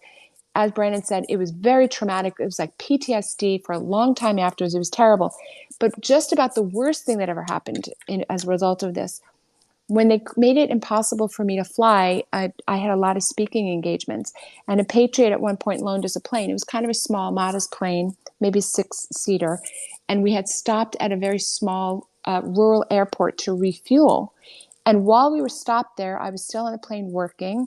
And we were surrounded by 6 men in plainclothes men who stated that they were from, I forget, maybe Department of Homeland Security. And it was all very, DHS. And it was all very peculiar because we were just at this like little tiny small rural airport getting fuel and we were about to take off again. And who were these people? And they were suddenly around the plane and they send up a canine dog, which was totally shocking. And I knew as a lawyer, you can't just board someone's property. And I'm like, what are you doing? And the guy says they have a positive narcotic hit. And my blood ran cold because I thought, how are you going to take out, Dr. Gold, for example, running America's Frontline Doctors? I wasn't really worried for my life, but I absolutely thought they would try to frame me with drugs. And I knew that that's what was happening. I had no doubt that that's what was happening. And so we got the dog off the plane and then they have a standoff. They need us to come down. And I said, absolutely not. We're absolutely not exiting the plane. It was a very narrow doorway. So they would have had to really been physical with us if they wanted to get us off the plane. And I knew that would buy us some time because nobody wanted that kind of interaction. And we had our phones out and we were filming the whole thing. And my very brilliant son, who was still very young at the time, came up with a solution, and eternally grateful to him for being so sharp. I didn't know what to do. I had 3 lawyers on the phone. What do we do? What do we do? What do we do? Because I knew for sure if I let them on the plane, they were going to plant drugs. That much was very obvious to me. So my son said, why don't you call a local police officer, which I thought was quite brilliant because I didn't think that the collusion could go all the way down. And that's exactly what we did. We called 911. A local police officer came and he watched them search the plane. Of course, there was nothing and they left. But I learned in that moment that the power of the government is so incredibly awesome. It's just so much more than the sentence that the judge hands down, which is corrupt in and of itself. It's that we've got a bureaucratic state and that somebody anonymous, who will never know who, is pushing a button and putting a finger on the lever and your life is destroyed. And this is what China does with the social credit score. You disobey somebody in China, the next thing you know, you can't get a bank loan, you can't get your daughter married, you can't get into college, you can't get a car loan, you can't get on a train, and you can't get on a plane. This was the Americanized version of that. And it's all without any due process, and it's all without any notice, and there's no recourse. Do you guys mind if I jump in real quick? Because I can kind of explain the terrorism watch list at the airport, and it ties into those initial weeks after my arrest, which I want people to know about too, because these are some of these things as much as I've told my story, I've never talked about this stuff. So the FBI raided my house on the morning of January 25th, Monday, January 25th. They came at dawn, got me out of bed, put me in handcuffs, and a team of agents in tactical gear came into my apartment and began stripping my apartment of computers, iPads, phones, thumb drives, hard drives, my camera equipment, my clothing. It was crazy. And meanwhile, a couple of other agents cuffed my hand. My hands were cuffed behind my back within 30 seconds. And they took me off to jail. And I ended up sitting in jail for 2.5 days before I got out. When I got out of jail, part of it for me was I was pretty traumatized because they had told me that I was going to be in 23-1 lockdown, meaning you're in your cell for 23 hours a day. And supposedly you're supposed to be out for 1 hour a day, which never happened during the days that I was there. I was just in my cell. But the judge ordered my release. And I was actually just telling this earlier in a space that Derrick was in with me. The FBI raid and the FBI arrest was so intense and so over the top and so crazy. And then to be like 2 days later, standing before a judge and a federal prosecutor, on behalf of the government, is standing there saying, we know that Mr. Straka didn't engage in any violence or vandalism or theft or destruction. And we know that Mr. Straka didn't go inside the Capitol. So we're comfortable not seeking detainment of Mr. Straka pending his trial. And I just remember standing there and thinking, if you know all of this, why the hell did a team of FBI agents just crash into my apartment like a scene out of a movie where I'm like a mass murderer? And then like 2 days later, this prosecutor is almost like jovially being like, we know that he didn't do this and this. And so we're good with letting him go. And so I was released. I was released from jail at about 2 or 3 in the morning. And they had picked me up in a blizzard. So it's when you get released from jail, it's literally the craziest thing. I mean, they literally like open a side door and just kick you out in the street. And you're just like, what the hell just happened to my life? And so it was 2 or 3 in the... Exactly. Yeah, it was... I'm sorry, Brandon, but exactly like that. They dumped me out. Can I just say one thing? They dumped me out, and I'm like, I had no phone, no money, no clothes. Right. no cell phone, no nothing. And they're like, go get home. And I'm like on the streets of downtown LA. I'm like, oh my God. 100%. You're like, do I just turn a trick to like earn some money to get a cab, or like, what do I do? So literally, it was like 3 a.m. They opened a side door. They pushed me out, and I'm on the side of the jail, and there's just these huge snow drifts everywhere. I don't have a phone. I don't have money. And so, but I knew that a friend of mine, because my lawyer told me when we had the hearing, my lawyer told me that my friend Libby, who was also a coworker of mine with Walkaway, had flown to Omaha, which is where I was, to be with me when I got out of jail. So I knew where she would be staying because she always stays at the same place when she comes. So I went to her hotel, found her. They told me her room. We hugged for a while. We cried.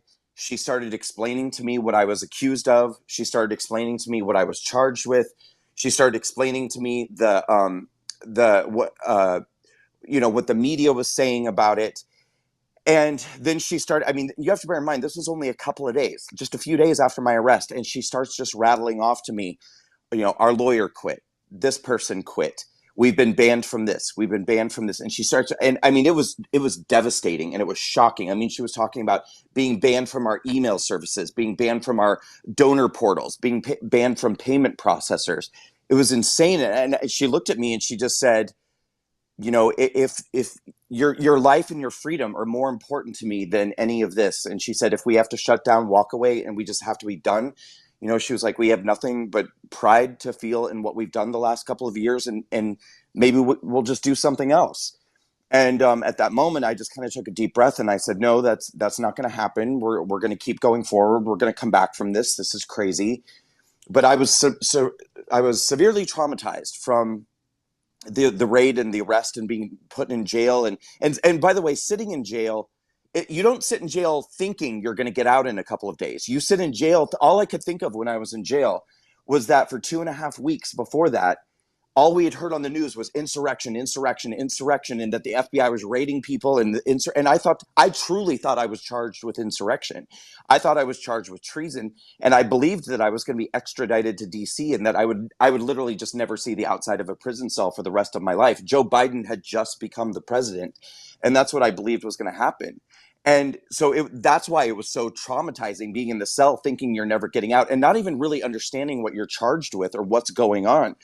And so it took about 2 or 3 days after I got out of jail before I felt safe to go back to my apartment. I had been staying with my friend Libby in her hotel room. And so like 3 days later, we go back to my apartment for the first time. My heart was pounding. The last time I'd been there, FBI agents were raiding it and taking my things. And when we got to my apartment, there was a note taped to the door. And my heart is pounding. We opened the envelope that stuck to my door, and there's a letter from my building manager saying I have 30 days to vacate the apartment, that I have to get out. And I had been a model tenant. They loved me. But they saw the news, they saw everything that was happening, and they were like, no. And so that was the first thing where I started to feel the collateral effects of what had happened. And then I would say it was probably within a week after that, I got a letter in the mail from the government saying that my TSA pre-check status had been revoked because I was no longer considered a low-risk traveler. And then we started getting permanently banned by PayPal, Venmo, Stripe, Patreon, Constant Contact, MailChimp, donor portals, emails. Just everything that you can imagine. It just doesn't stop, one after another. And like every day, it just won't stop. And you lose your humanity because they won't even they stop treating you like a person. Like even if you write them back and say, look, I haven't even pled guilty or not guilty. I haven't even had an opportunity to plea. Like, can you please at least wait until I've been convicted before? And they're like, no, it's January 6th. Like, you're not a person anymore. You're done. And then I tried to take my first business trip about 6 weeks, I think, after I'd gotten out of jail. And just another side note is that I'd gotten to the point for those first several months. I used to wake up every night in the middle of the night, sometimes after I'd only been asleep for an hour or two. And I would wake up just like in a panic because I was constantly afraid they were going to come back. I kept thinking they were going to come back, that they weren't finished with me. So I'd sleep for like an hour or two, and then I would shoot up, and I would spend the rest of the night just walking in circles around my apartment until the sun came up. And it was probably about 6 weeks after I got arrested. I tried to take my first business trip, and I went to the airport. And when I got there, it was a Delta flight, and the agent was behaving very strangely when they were entering in my information.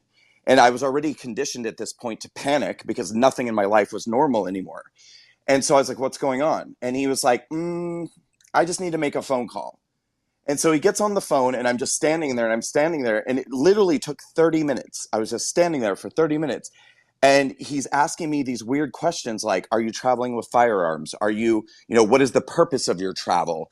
And so finally, after 30 minutes, he gets off the phone, gives me my boarding pass. And I was like, what the hell is going on? And he was like, well, I just had a note in your account that I had to call the airline, and we had to call TSA, and we had to have a conversation with TSA about your account. And he's like, but it's okay. He was like, you're good to go now. And he handed me my boarding pass. And I noticed that my boarding pass had stamped on it 4 large red letters, SSSS, or Quad S. So I didn't know at the time, but what that means is that we had been placed on a Quad S list, which is the highest level terrorism list that you can be on and still be allowed to fly. Anything beyond that, you literally can't fly at all. And so you go up to TSA, or you go up to the security checkpoint, and when they scan your boarding pass, a red light lights up, and it goes, and it alerts them that they have to have the manager of TSA come over. So the manager of TSA comes over, and then they have to shut off a security lane just for you. And this is every J6 defendant, by the way. Every J6 defendant has been placed on this list. They section off a security lane just for you, and they have about 9 TSA agents come over. And so one of them takes all of your items and starts taking each item out of your bag one by one, and they swab it, and they scan it, and they test every item in your bag for explosive materials. Another agent takes you aside and gives you a full body pat down, front and back, puts their hands down your pants, down the front, down the back, up the sides.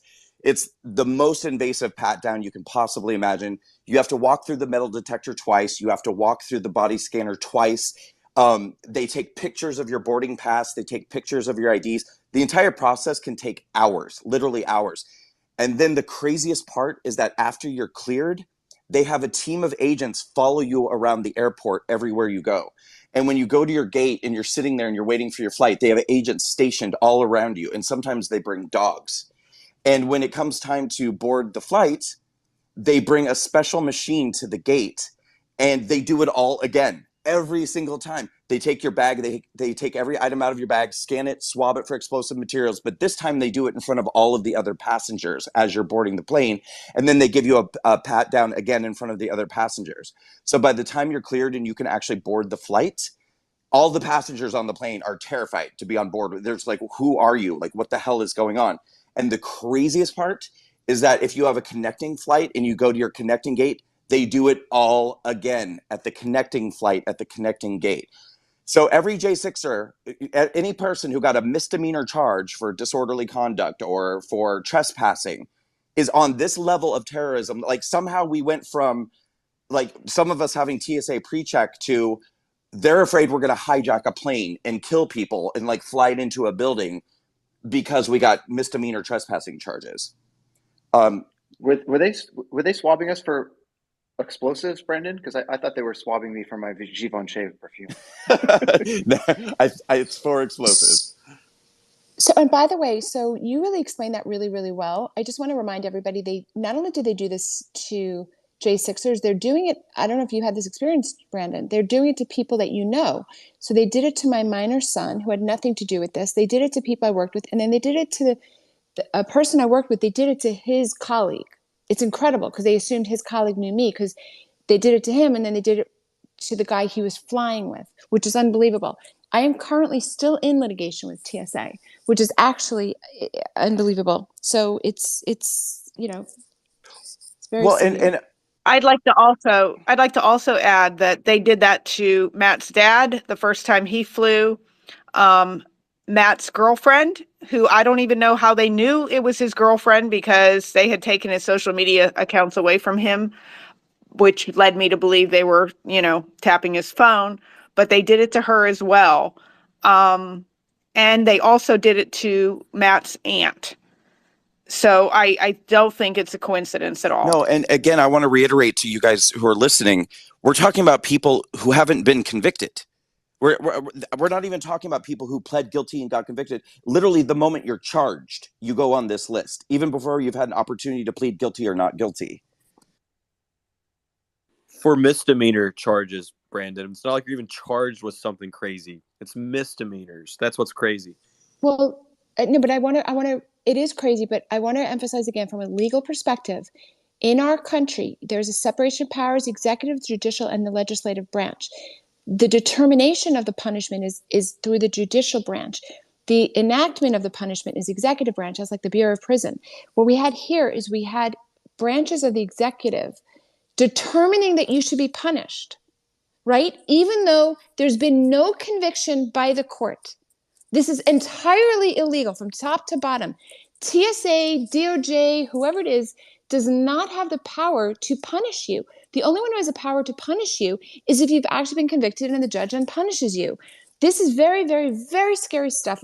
I mean, I just want to, again, point that out to people, that we're having a system of law in our nation now where we've now witnessed 1,000 or 2,000 people being punished outside of the court system just because the king and his emperor and court has said so. Exactly. It's people being punished by big tech. Sorry, John, this is very quick, but we're being punished by big tech. We're being punished by, software services that we use to do our businesses, by all of these different things. But also keep in mind, because this is absolutely a political crime and a political situation.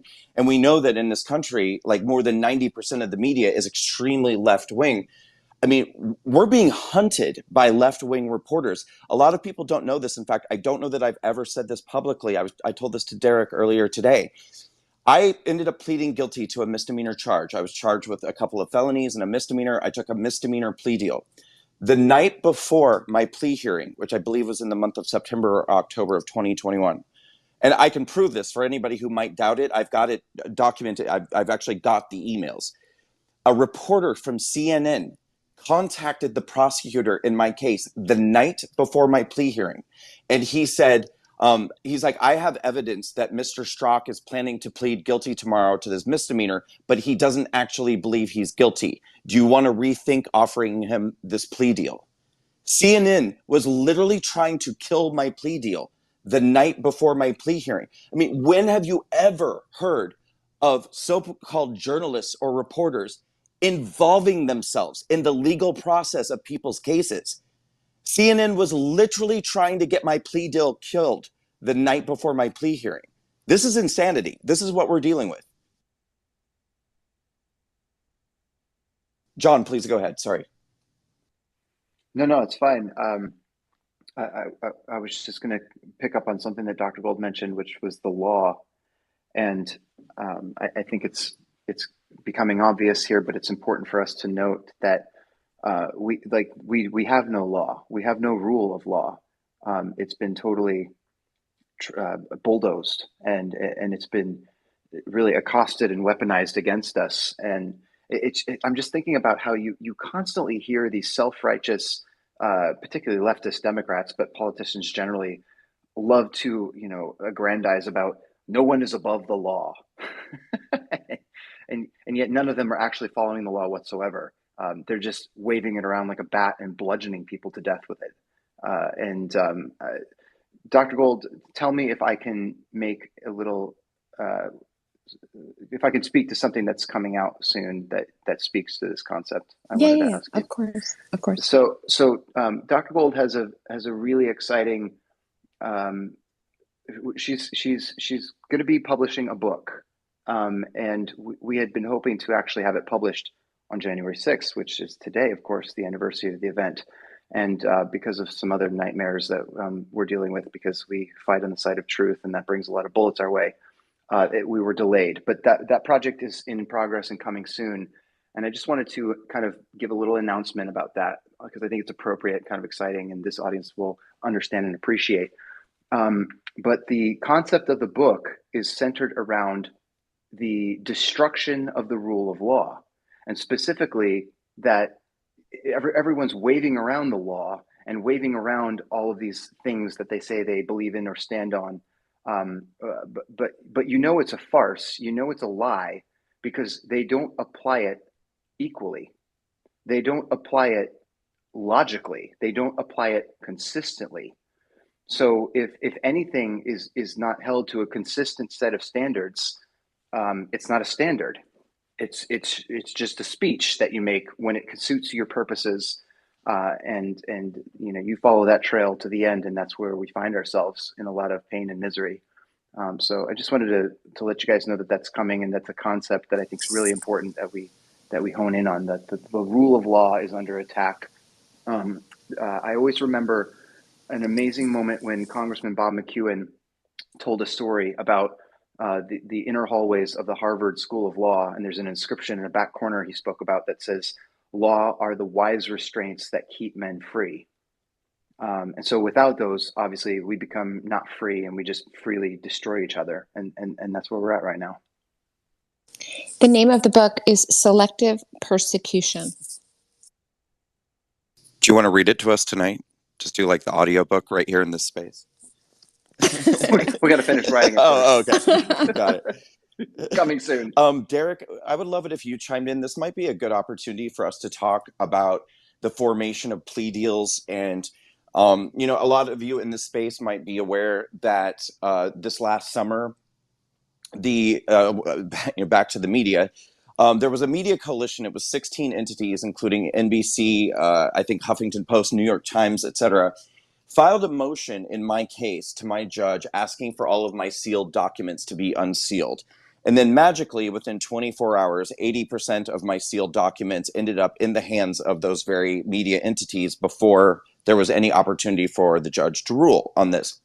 Now, these documents were sealed documents regarding my plea deal and a list of names of people that I had conversations with the DOJ about, people that I was asked questions about, and very innocuous questions. And for anybody who's interested, I was also subpoenaed by the January 6th committee, and I had a 3.5-hour deposition with the J6 committee, which was nearly identical to the conversations I had with the DOJ.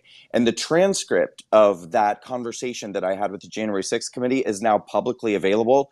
So if anyone wants to know what I talked to the DOJ about, they can literally read my January 6th deposition, which is now publicly available. It's basically identical to the conversation I had with the DOJ. Nonetheless, a list of names was leaked, and I was blamed for... There was only one person on the list of names who went to prison, and that was Dr. Simone Gold. And the left-wing media immediately turned this into that I was responsible for Dr. Gold going to prison, that I had turned her into the FBI, even though she actually got arrested before I got arrested. But and I'll let her speak to that too. But Derrick, you and I have talked a lot about the plea deal process and what people go through. And can you speak to that and also about your own plea deal?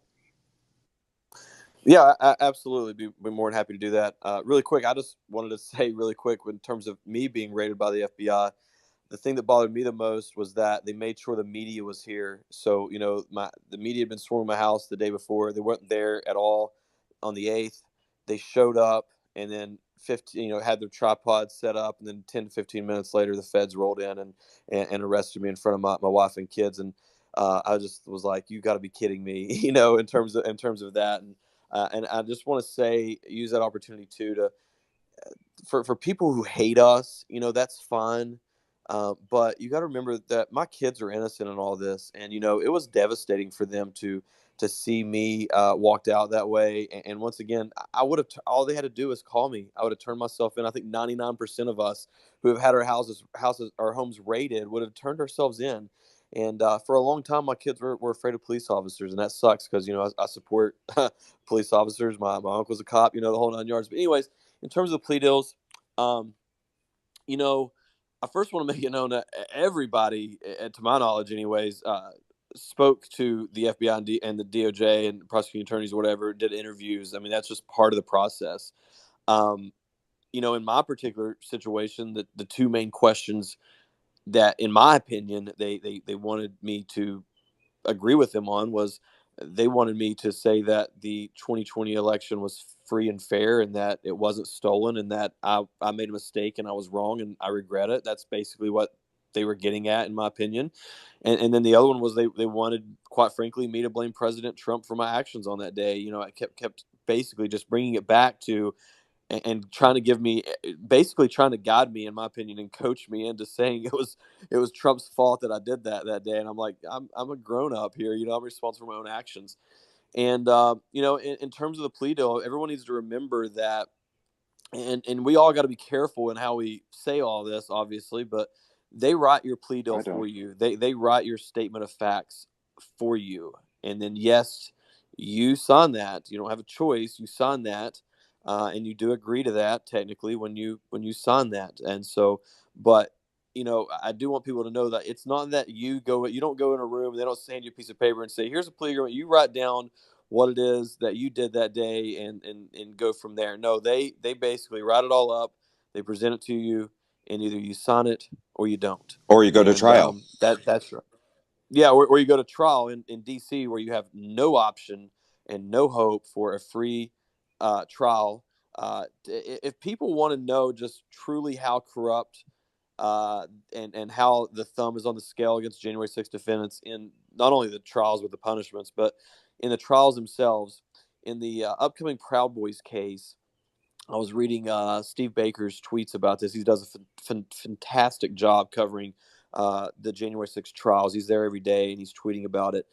And in this particular instance, one of the jurors had referred to the Proud Boys as a domestic terrorist group, as terrorists. And one of the attorneys for one of the Proud Boys had made a motion to strike that juror and not to allow them to be on the jury. And the judge overruled that and said, well, he said that the Proud Boys were, didn't say that your client was. And the attorney said, my client is the leader of the Proud Boys. He just called my client a terrorist, and they still allowed this juror to be on the jury. So that's just even, I mean, guys, they're literally playing on big screens in DC, in the park and stuff. I saw online where they were playing the January 6th sham committees on TV in the parks. I mean, that is, no one can tell me that the jury pool is not tainted. I mean, that's just all there is to it. Name any other major case. Well, first of all, name any other situation that has had full-time media coverage for 2 years straight. But in any time that there is a lot of media coverage, they move the trial out of those areas, and it's just sad. So anyways, your options are to take a plea deal or basically go to prison. I mean, well, go to prison anyways, but your options are take a plea deal or go to prison for longer. That's really your options. And I really want to stay really quick to clear this up in terms of where Brandon's coming from on this. I went to prison, all right, and we can get into that here in a little bit, but this kind of ties into this specific area here. In prison, where, trust me, they take snitching extremely serious, and I can, get into details about prison later if anybody wants to, but they take snitching extremely serious there. In prison, by prison rules, where it's taken the most serious, you're not considered a snitch on the yard unless you have what's called a 5K1 or 5-1K. I don't remember which order that is. It's either 5K1 or 5-1K form. And that would be when you actually testified in court against a co-defendant or someone else. Other than that, you're not, because to be honest with you, I was scared, when I was approached by the guys there, and they basically was like, hey, what you here for? I told them. They thought it was cool, for the record.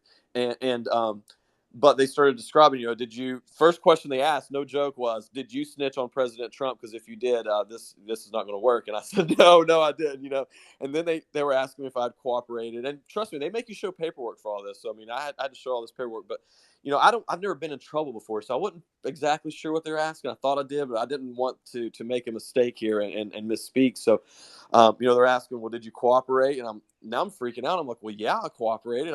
Because I gave interviews to the FBI. Yeah, I cooperated. You know what I mean? By that standard.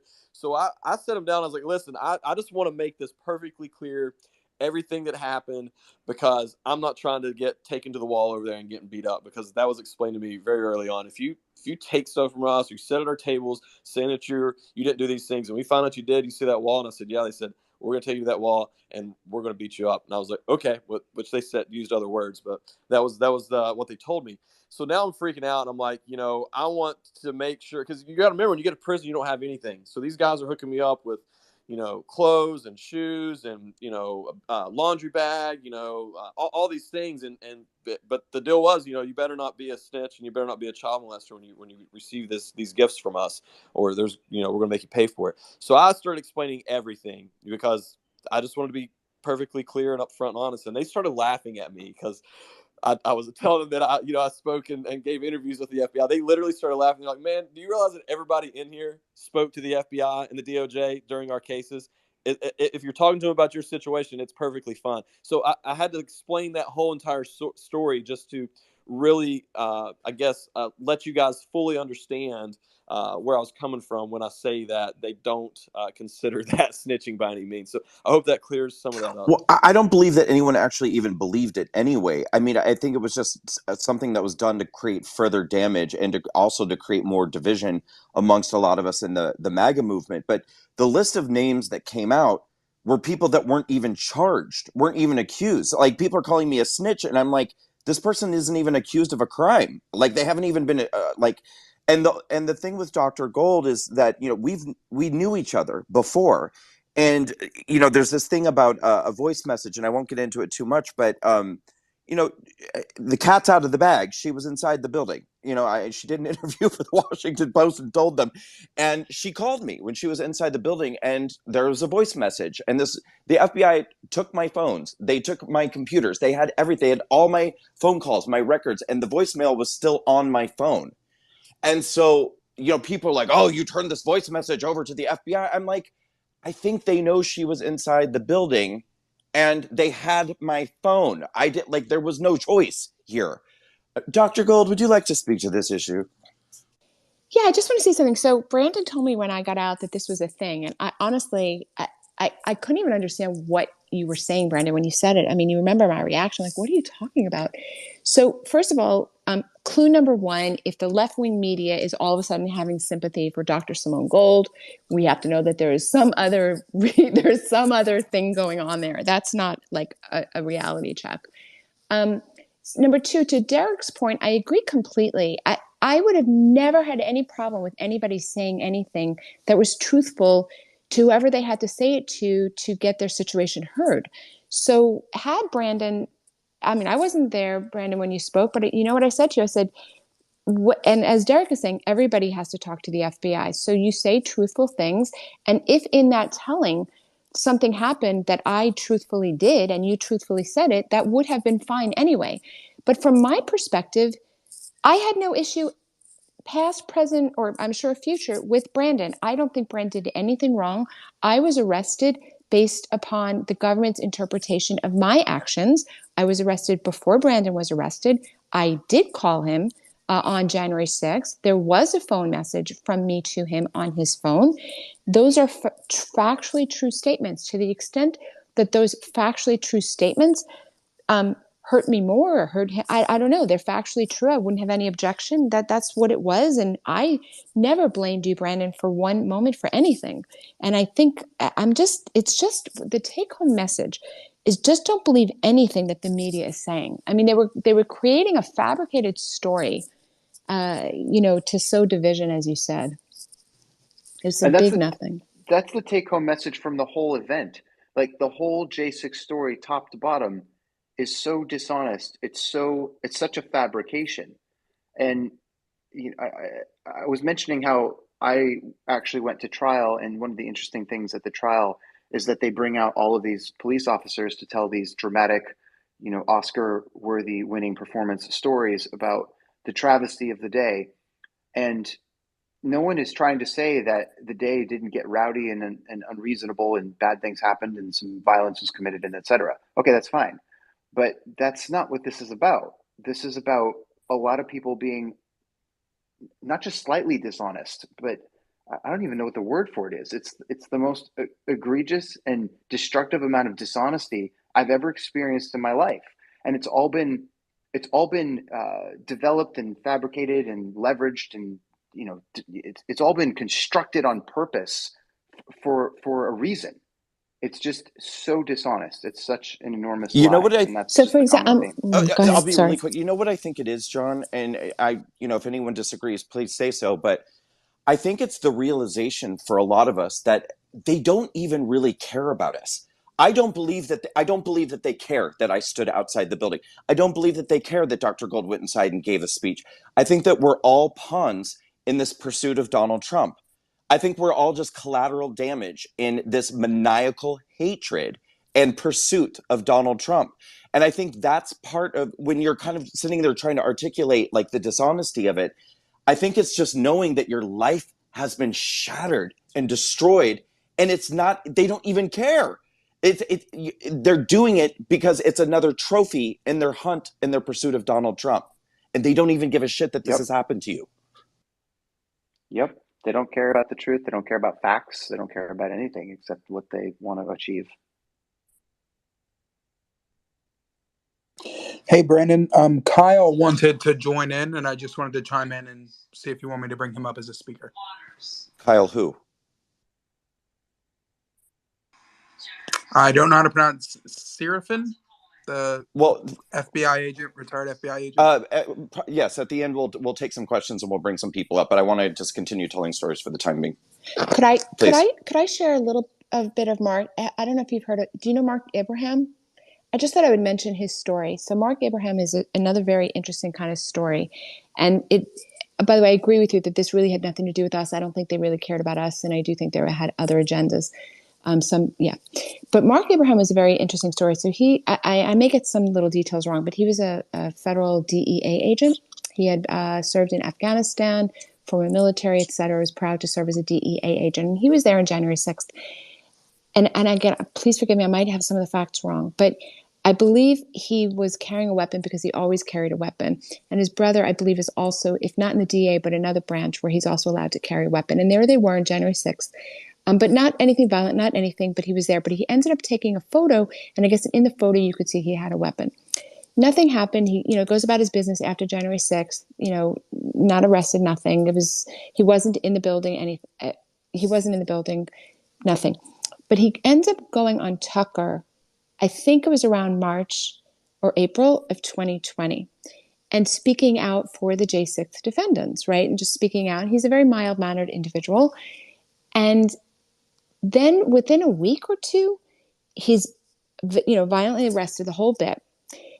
So it's very clear that it all had to do with free speech. It had to do with the fact that he went on Tucker and spoke. His brother, who was with him in the photo, again, forgive me if I got some details wrong, but his brother who's with him, to this day, was never arrested, is still working in his government job. So, of course, Mark Abraham's life has been completely destroyed, where, of course, he was let go from his DEA position, evicted, just absolutely everything horrible that could happen to a person, charged with, a 10 or 15-year felony.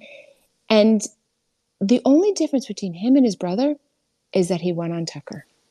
And I just want to throw that out there because you were looking, for January 6th stories, and he's not with us tonight, but just keep your ears peeled because he is going to trial. Mark Abraham will be going to trial. I don't know when, but I wanted to share that with you and just kind of, I hope everybody listens for his story because it's particularly terrible. Thank you. And so everyone knows, Dr. Gold and John Strand were both charged with, they had identical charges, which were 4 misdemeanors and 1 felony. Dr. Gold ended up taking a plea deal and pleading to a misdemeanor, a single misdemeanor. John decided to go to trial. He's the only one here on the panel tonight who actually went to trial and faced what that experience was like. So Kyle, I see that you have your hand up. I'm going to go to you because I don't know if you have a question or a comment, but then John, I would really love for you to speak to everybody about the experience of going to trial, what the result was, what you have coming up, what the jury pool selection was like. I mean, please let everyone know the entire thing. But Kyle, please go ahead.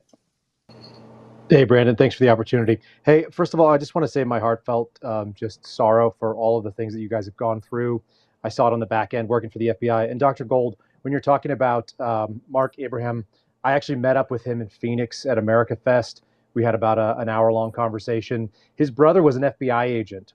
His brother and him were in the same role. It's the 1811 federal role, which is the criminal investigator special agent. they're both authorized to carry a weapon anywhere in this country. As an FBI agent, I carried a gun on a plane. I've carried AR-15s and backpacks on planes when we've gone, and he's allowed to carry them around the Capitol grounds. There's no, I mean, I've done that as well because we've done low visibility roles. So the fact that Mark Abraham was arrested for that and he's been charged, like, he's obviously very distraught about it. We had a long form conversation, and he's a patriot. He served his country like pretty honorably. His brother doesn't speak to him anymore. You know, he's at my former agency, and it just shows you how sad and pathetic it is that people are not willing to stand up and do the right thing, even for their own freaking brother, which makes you want to puke. I've got friends who retired over all of your situations.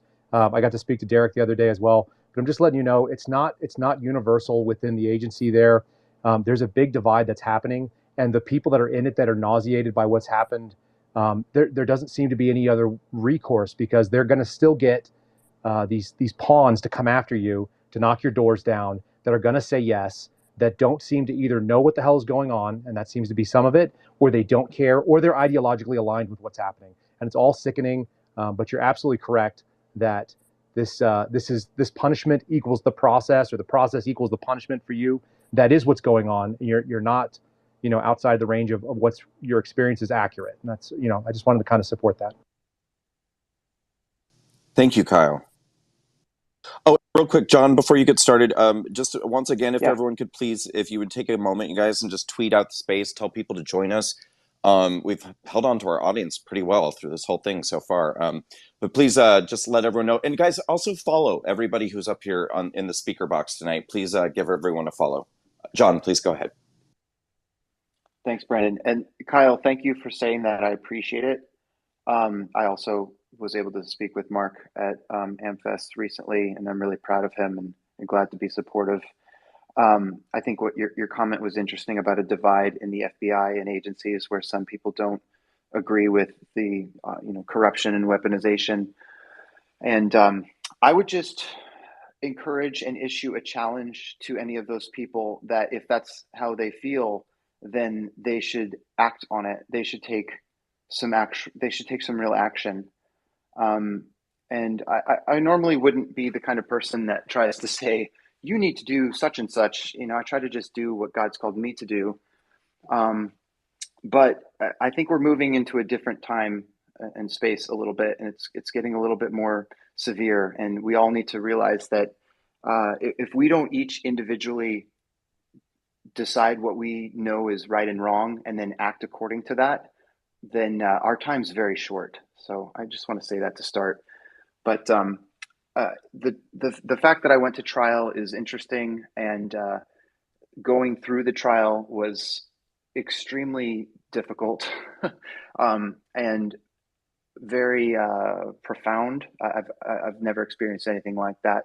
An immense amount of pressure mentally and spiritually, and a lot of work and preparation intellectually, and it was very difficult. But one of the most amazing parts of the trial, honestly, was the very first day. So the very first day is jury selection. And I was flabbergasted. When I made the decision to reject the plea deal and go to trial, which I did over a year ago, I was under no disillusion about this situation. I knew that I was guilty on arrival.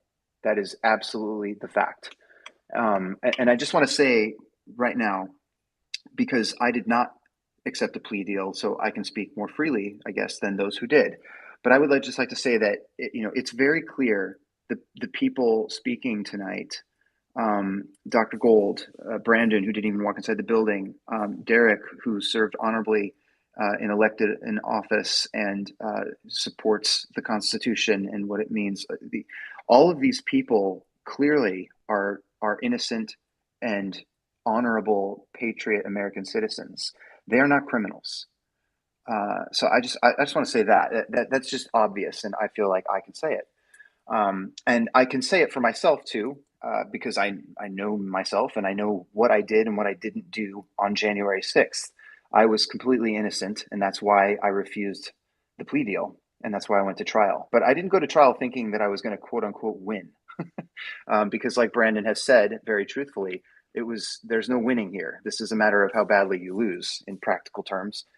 So I went to trial knowing I was going to be guilty anyway, but I was still shocked on the first day where the jury was selected, and it did not seem like a courtroom and a environment where you were trying to determine a group of people to make reasonable, fair, unbiased decisions about the facts of a situation and render a fair and honest judgment.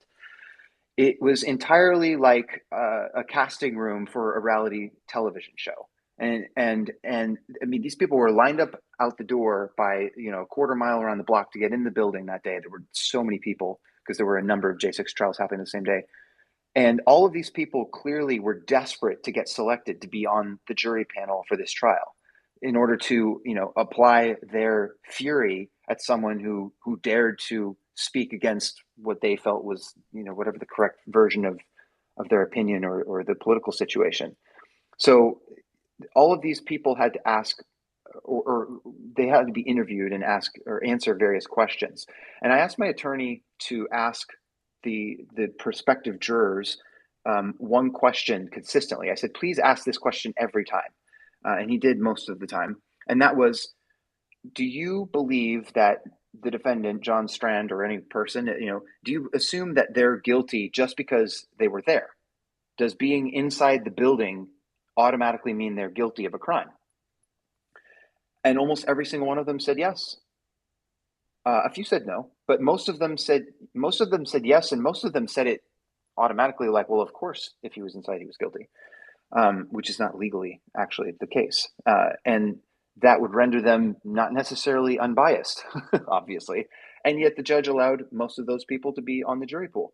And in addition, some of these people were in tears and crying, and it was very melodramatic, and it was very just obviously an emotional and ideological situation where these people really wanted to be a part of this environment and this situation to express themselves and extract, their emotional experience for what they believed in, not because they were trying to participate in an unbiased and fair jury of peers, which is what the Constitution is supposed to guarantee us.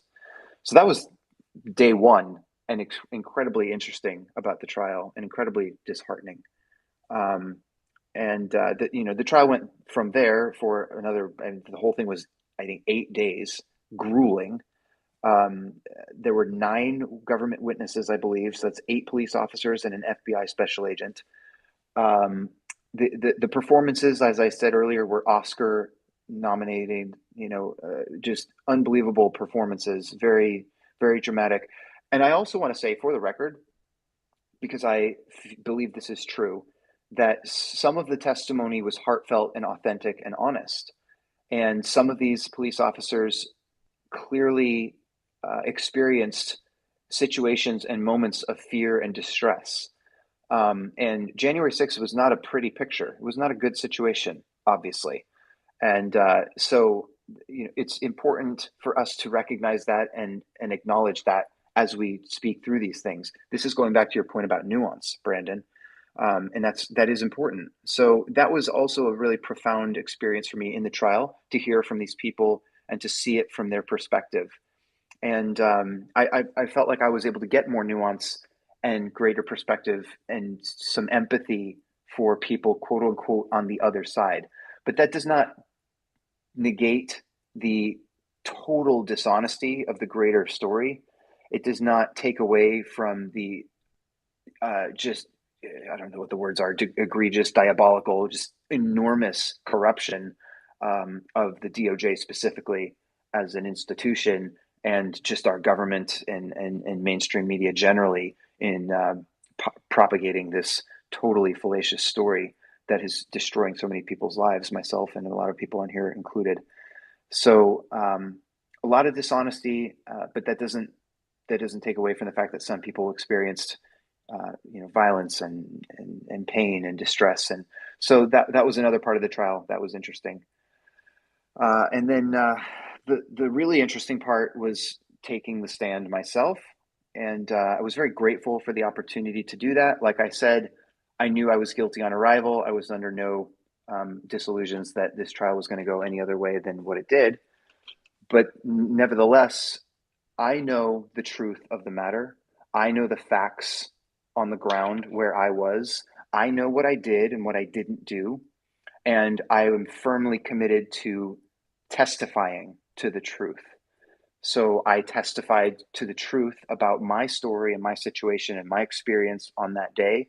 And that was about almost 4 hours on the stand. And the prosecution is not friendly.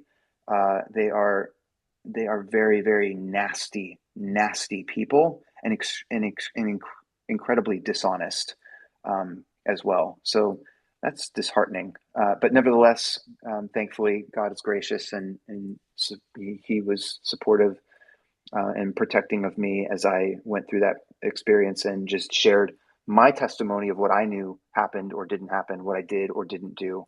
And I shared that to the best of my ability, and that was the trial. So can you let everyone know what the result was and what you have coming up? Sure. Spoiler alert, I was convicted on all 5 charges, which includes, as Derrick and the others mentioned, a ridiculous 20-year prison felony for obstruction of an official proceeding, which is actually the wrong statute technically and legally. As Dr. Gold made mention, they charged everyone with 1512. The actual title of the statute, if you look it up, is witness tampering. Obviously, there were no witnesses there. It was not a courtroom. And 1505 is a statute that is more appropriate and technically accurate to the situation, but that only offered them a few years of prison to swing over people's heads with like a bat. So they reached past that to grab this 20-year felony for witness tampering, which is absurd. Not to mention that most of us had no idea any proceeding of any kind was happening. Most of us weren't even assuming we would be inside the building. We were just, on the grounds generally because there was supposed to be a speech there. So, convicted of a 20-year felony plus 4 misdemeanors. So that's 23 or 24 years of total prison time. And that's what I was convicted of. And so I'm facing a sentencing that was coming up actually this month. It looks like it'll be delayed slightly. And so I'm waiting to find out when it will actually happen. But that's what's coming next, is a sentencing where a judge decides how badly he wants to punish me based on these convictions that have been handed down. And then at that point, I will be able to file an appeal, which I will be filing because, as I mentioned, I'm actually innocent. So Thank you, John. I want to say that of all the defendants, they all, obviously, the ones like us, no violence, nothing like that, should never have been charged and, of course, never be convicted. But even of that whole group, I actually thought John was the most likely to be acquitted, because the hatred by the DC jury pool is so much against Trump and the MAGA movement, and we happened to be there on a health freedom movement. And John's, completely not violent, never been arrested, all that stuff. If there was ever going to be a defendant who's going to be acquitted, it was really going to be him. And in fact, Mother Jones was sitting there, and they thought he was going to get we all thought this was going to be like the one acquittal that was going to happen. I do think, John handled himself incredibly well, polite, respectful. And it appeared that the judge himself was a little bit shocked when all the convictions came in. Despite everything I'd been through, despite the overcharging from the prosecution, despite the fact that the judge permitted all sorts of things to happen that shouldn't have happened, despite all of this, I was stunned that John was convicted on everything for just very basic reasons. Maybe you can say a jury doesn't know what the word obstruction means, but everybody knows what the word disorderly means, and everybody knows what the word violent means. And how you could have a videotape of his entire time there, my time as well, and there's no violence and there's no disorderly, and then have a jury convict you of things that contain words of violent and disorderly. It was absolute proof that it's totally impossible to get justice in DC by a DC jury or DC judge. Totally. It's like, in other words, we need to get over the fantasy that you can get justice. I mean, Brandon, you had it right when you said it was lose or lose. I was stunned. I was stunned. Maybe I was naive, but I just want to share that with people, that I think one of the most dangerous things you can do is put your body physically in a hard blue jurisdiction. I don't believe I'm ever going to set foot in DC again or similar areas, because I think the odds, if you get arrested, there's absolutely no justice, and we're foolish to think that there might be. And I just wanted to throw that out there. Thank you. I have a suggestion. So why don't I would like to maybe one by one just tell everyone, what did you ultimately end up getting convicted of and what was your sentence for that conviction? And then if you guys are on board, maybe we could take some questions from people because they've just been very patiently listening. I don't know what everyone's schedule is like, but if we can, I don't know, maybe 20, 30 minutes or something, or however much time you have, we could take some questions. Okay, Derrick's on board. All right, sounds good.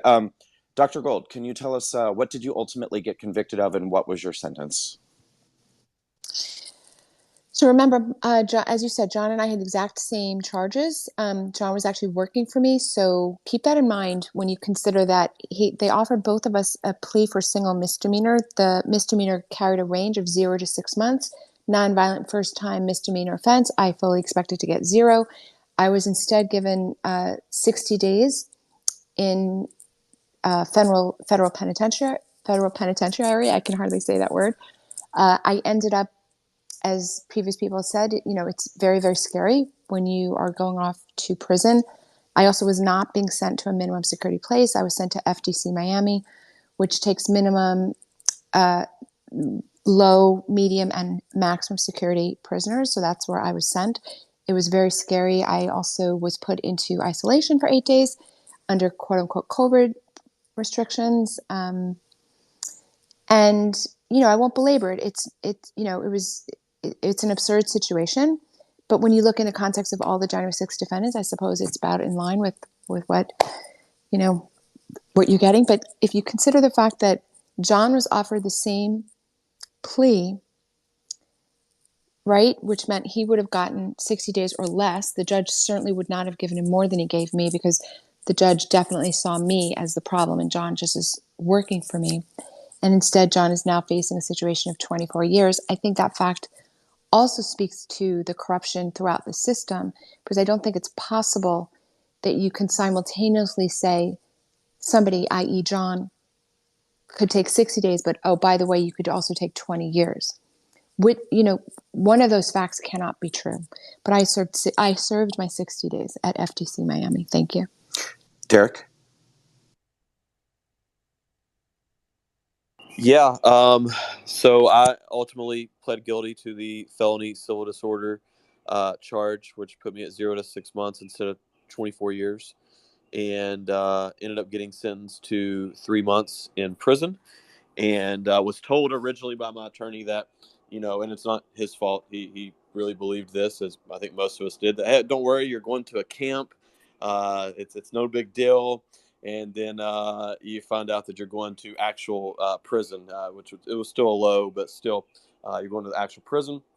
And so that's where I went. The other thing was, and they've been doing it to pretty much all the J6ers, from what I understand, is there's a FCI low 25 minutes from my house, which I requested to be sent to make it easier for my family, and instead I had to go 6.5 hours away one way to Michigan to go to prison. And so, I went there. I spent the first 8 days in solitary confinement because I refused the COVID vaccine. It was amazing how they tried to hold that over my head and try to coax me into getting it. And I said, that's okay. I'll serve the full 3 months in solitary confinement before I take that shot from you guys. And so spent 8 days in there, had 8 days with no phone call. I got one shower at the very end, like the last day. So I went 7 days, I think it was, with no shower or anything. Was supposed to get out at least every other day for a 15-minute shower, but didn't even get that. Had no book for the first 4 days. Didn't have anything. That was pretty mentally challenging, to be honest with you guys. I remember that luckily I was on the 3rd floor, and I could look out my cell and across. It's not really a hallway, but like across the floor, and then there was the bars, and you could see outside, and out that window I could see shadows from like the fire hydrant. There was a tree that was there, and I remember, you got to remember, there's no concept of time in prison, especially in solitary confinement, and so if you took a nap, you didn't know if you slept 20 minutes or 2 hours or 20 hours. There was no concept of time, and I can't describe to you guys just what that feels like and how how slow that time goes by. And so that was really important for me. So I would watch the shadows, and when the shadow got to a very distinct place, maybe the fire hydrant touching the sidewalk, or the shadow from the tree touching the wall of the building, I would ask the CO, and they'd go by and say, "Hey, CO, what time is it?" And they'd give me the time. And then about around the fourth day, I was able to tell the time throughout most of the day by looking out and seeing the shadows. And that really made the next 4 days so much easier. And I'll never forget, on my fifth day is when I received my first letter. And it was such a big milestone for me, because I was like, oh my gosh, I can get mail in here, in solitary confinement. And it was from a random person out there across the country who took the time to write me a letter. And, it's funny that I ended up receiving lots of letters. I've spoken about this quite often, but me and that gentleman have remained in contact even after getting out, just because it ended up being such a big part of my life in terms of helping me get through prison. And that letter that I received that day was really, to me, it was a gift from God. It was my first contact from the outside world. I just can't even explain what that meant. So all of you guys listening, I really encourage you to please take the time and go to the patriotmailproject.com and just go there. It's a database of all the political prisoners right now, and their addresses, and just take a few minutes and write them a letter. It doesn't have to be anything long. It doesn't take very much to buy a stamp, and send them a letter and just let them know that they have your support. Because, once again, it's very lonely as a January 6th defendant. And I broke my prison days up in sections. So the first part of the day is when I had my 15-minute phone call with my wife. And after that, I would look forward to 4 o'clock every single day, because at 4 o'clock was mail call, and I knew I was going to get mail from random American patriots all across the country. And that was my second wind for the day, if you will. But I spent most of my time trying to study the Bible, get closer to God, grow as an individual, study as much as I could about the Constitution. And then I really took the opportunity to get around and actually ask questions and get to know some of the people who are in there, as well as share the word of God with people in prison. I thought it was going to be a unique opportunity that I would never have that opportunity again. And so I thought that I would take advantage of that. I went in with the mentality that I was not going to let them, the government, steal 3 months of my life away from me. It sucked. It was hard. It wasn't fun. But I went in with the mentality of, I'm going to make use of this 3 months of time, and I'm going to impact someone's life. I'm going to impact myself. I'm going to come out stronger and better in one way or another. And that's what I chose to do. And, I'm proud of, I'm not proud that I went to prison, but I'm proud of the things that I was able to accomplish in prison, and some of the people I got to meet. And really quick, I just want everyone to know that, if there's one thing that could come of this. I was trying to tell a radical leftist this earlier today in a space, actually. This has put a big spotlight on the massive criminal justice reform that is needed in this country. And it's one of those things that I always knew it was needed. Like, I always knew it, but I don't guess I really truly understood how bad it really was until you go through that system yourself. And, quite frankly, before I went into prison, I thought that I was going to meet maybe 10% of the people in there were going to be good people who didn't deserve to be there. And honestly, it was the other way around. Outside of the child molesters that were in there were a lot, surprisingly. Outside of those people, I would say that 90% of the people, even if they deserved to be there, they were way overcharged, just like the rest of us were. And that was very eye-opening to me. And really quick, I'll just share a really quick example. There's a guy I met in there who was very, very good to me in there. Really quick, prison is a place where, and I'm sure Dr. Gold could agree with this as well, and anybody else who's been there. It's one of those places where, everybody has the same amount of clothes or spending limits. You meet people in the rawest form of them as an individual person. There's not there, you don't have anything really. Everybody's at their lowest point, so you get to really meet and know people on that the rawest form, if that makes sense. And so this guy, though, in his early 20s, he had committed some crimes in his early 20s. He's in his 60s now. He'd never been in any more trouble after that. He went 3 decades with no trouble. The feds raided his house, thinking that he had a meth lab there, which he did not. They didn't find anything, any drugs at all. They had nothing there. But when they were there, they found a box of ammunition that he says it wasn't even functioning. But that's irrelevant to me at this point. They found a box of ammunition, and because of that, and he's a felony in possession of ammunition, and because of his previous criminal convictions when he was in his early 20s, he's now considered a career criminal, and they sentenced him to 15 years in prison. And I just thought this was absolutely insane to me. And these are some of the things that are happening right now in this country. And I just wanted to take a moment to share that with everybody. So Brandon, I know we have a lot of people to get through, but I have to say something. Derrick, I couldn't agree more with you. What I saw, I feel like a big chunk of what I have to do in the future when I have a moment is turn my attention to the prison reform. It's unbelievable how many people in prison that shouldn't be in prison. It's unbelievable, unconscionable. This is something that politically conservative people need to get a hold of. We tend to think, people on the left are talking about criminal justice reform, but they're kind of emphasizing the whole. It's like they want to unleash a lot of violent criminals on society, but that's not what's happening. What I'm talking about is there's so many people, maybe even the majority. Again, I was in the female side. I can't speak to the male, but there were so many people in my side. I would have said for sure it was the majority that should not be there. Now, who they were when they got arrested, I can't speak to that, but I can speak to the people that were there that I saw in front of me, that were overcharged, that were not violent, that the dysfunction of our criminal justice system, just to put people away behind bars. And I've said this to a lot of members of my team because I don't talk about this so much publicly. But when you're confused about what to do about something, you really should go back to the Bible and see, what does the Bible say about this thing? It turns out there's no biblical precedent for long incarcerations. The Bible believes in corporal punishment, monetary punishment first, corporal punishment, like you can strike somebody or whip somebody, and capital punishment. But there really is no biblical precedent for long incarceration. But we're routinely putting people in prison for years and years or decades even, and throwing away the key.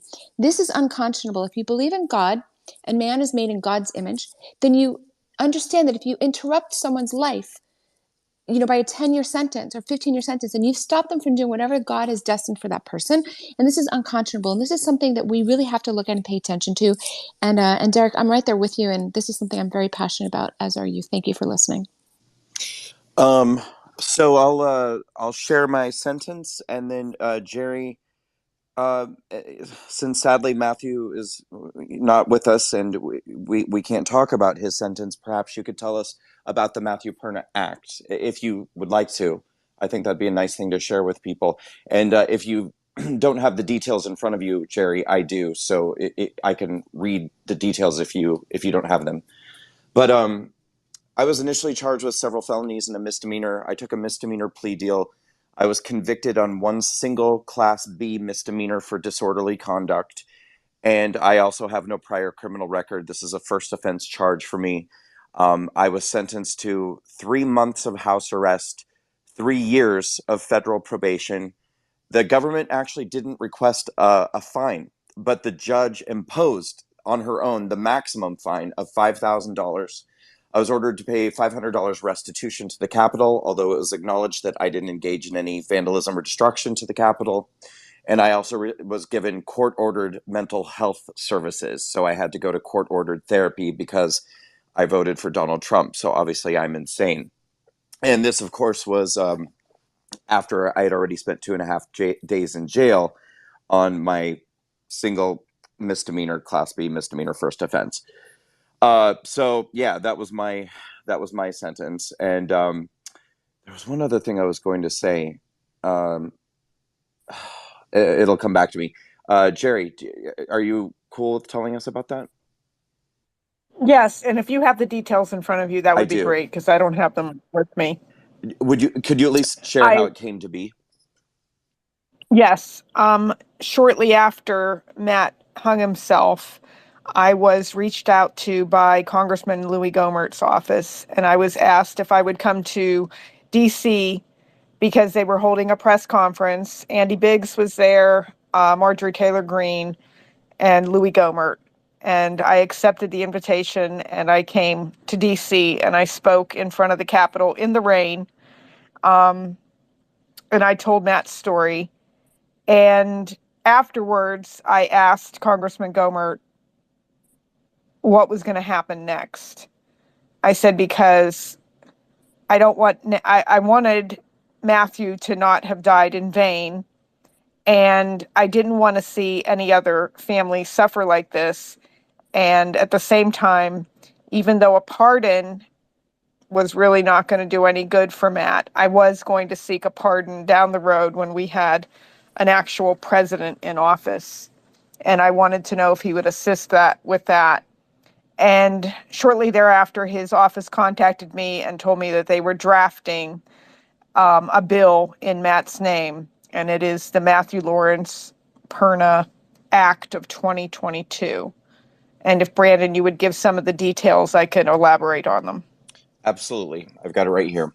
So I'm just going to read directly from the post that I have here. It says, here are the details of the Matthew Lawrence Perna Act of 2022, which Representative Gomert is introducing. The bill ensures that the political persecution we've seen in the aftermath of J6 is further impeded by the law. The bill, named after Matthew Perna, whose unjust treatment led to his utter hopelessness and the end of his life, makes the following reforms. Prohibits detention for nonviolent political protesters, including the allowance of civil action for any violations, ensures speedy trials for nonviolent political protesters, provides remedies for malicious prosecution, I almost said persecution, limits the use of national security authorities against citizens of the United States, limits the use of national defense or foreign policy justifications as a shield by which the government can deny U.S. citizens requests to know whether or not he or she is being surveilled/investigated by his or her own government, includes a sense of Congress that for any defendant sentenced for covered political protest offense, a judge should impose a sentence that is consistent with the minimum sentence provided by the guideline range applicable to the defendant, and permits the transfer of venue in the criminal trial of any individual for the commission of the criminal defense in D.C. Well, that very last one that you read about permitting the trial to be held outside of D.C., if you think about that one, if that had actually been a law during all of this mess, people would have received fair trials, and people like my nephew would not have had to plead guilty out of fear of not receiving a fair trial. That last one is a huge one, because they know that by trying these people in D.C., they're not going to get a fair trial, and they're going to be prosecuted to the maximum extent.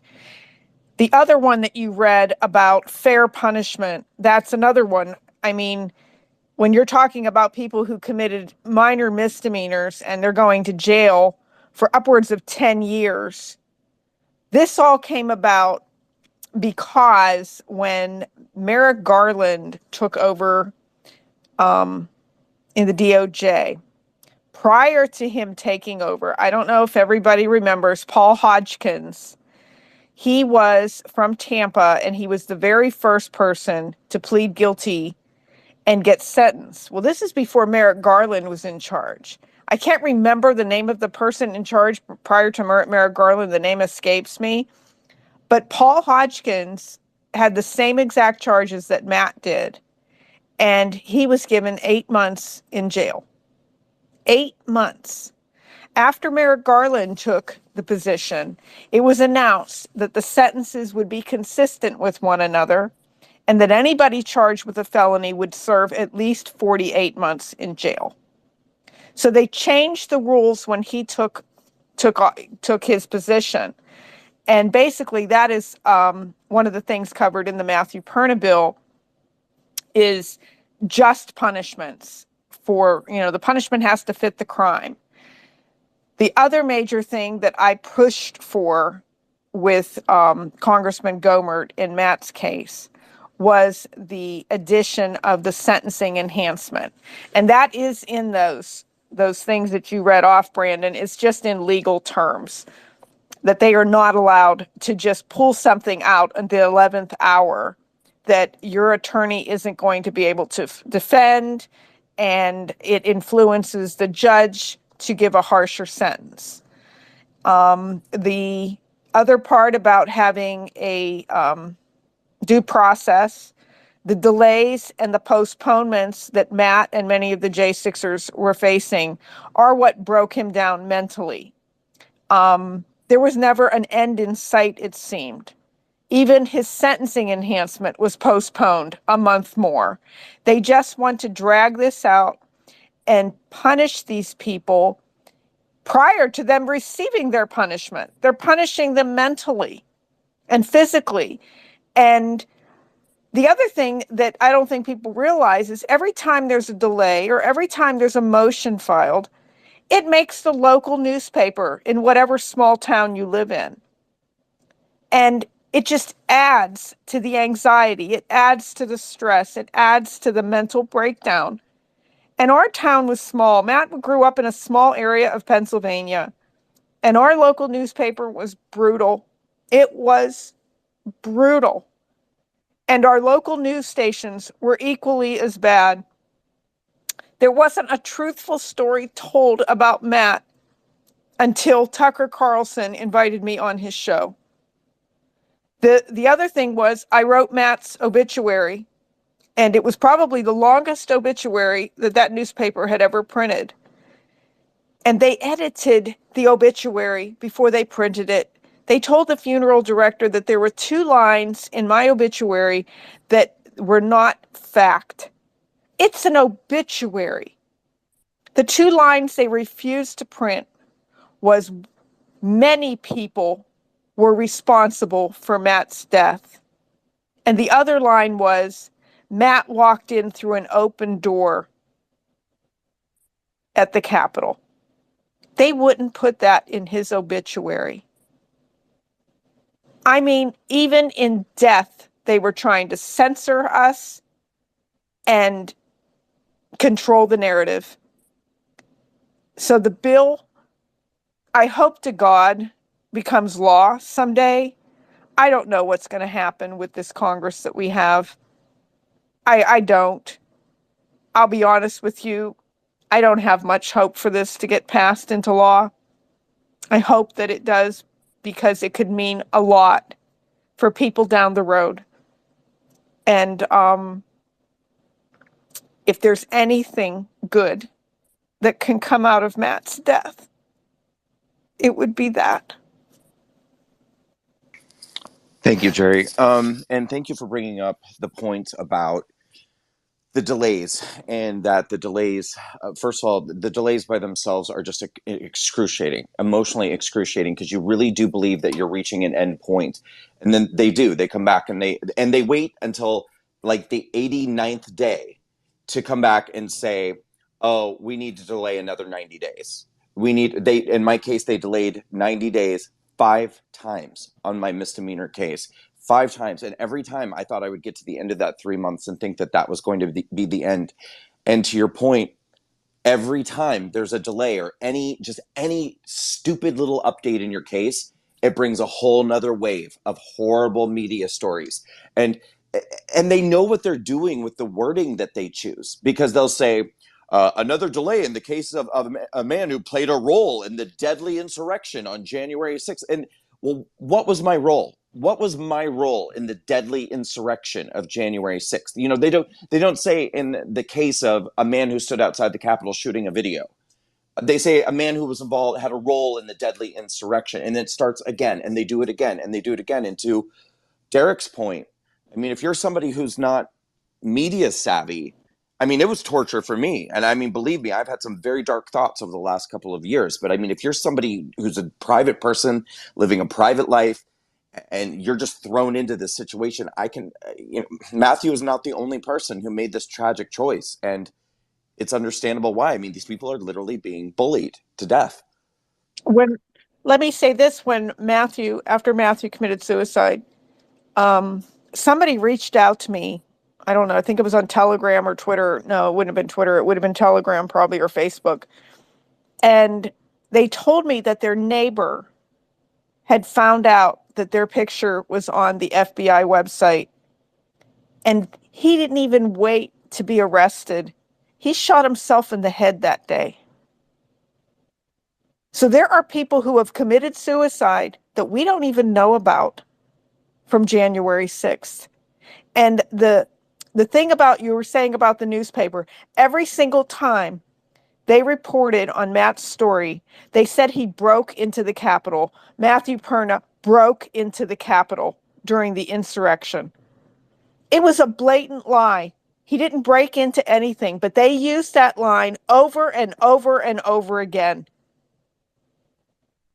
And nobody seems to be accountable for these lies. Do we want to take some questions? Nick, are you still here? Yes, I am. Okay. I'm proud of you. Thank you. Let's take a few hands if people want. Well, yeah, while you're getting that up, I just want to remind everyone that, for some people out there, it's been 2 years, but some people are still getting arrested today. So for some people, it literally just started, where some of us have just got out of prison. I got out of prison at the end of October, so it's not been 2 years for me. And I think that a lot of people who're not involved in this don't really understand that. I mean, there was a 70-year-old grandma just arrested like a week or so ago. It's the 10th or 12th day for her. It's not the 2-year anniversary for her. So I just want to remind people of that. You just stressed me out by saying that. You took me back to like my 10th day or my 12th day, and I'm just like, my God, I could never do this again. Yeah, and I wanted to say, I put up in the nest, I hope it's okay, Brandon. Some people had DM'd me about how to write a prisoner in prison, the Patriot Mail Project. I put a tweet up there in the nest, which is, if you don't know what the nest is, it's right above Brandon's head there, and it's just a tweet that shows how to write a prisoner in prison. So thank you guys. Thank you. Yeah, for sure. Nick, did you want to choose some people, or do you want me to? Yep. So I just brought up Todd. Okay, great. Hopefully he's connecting right now.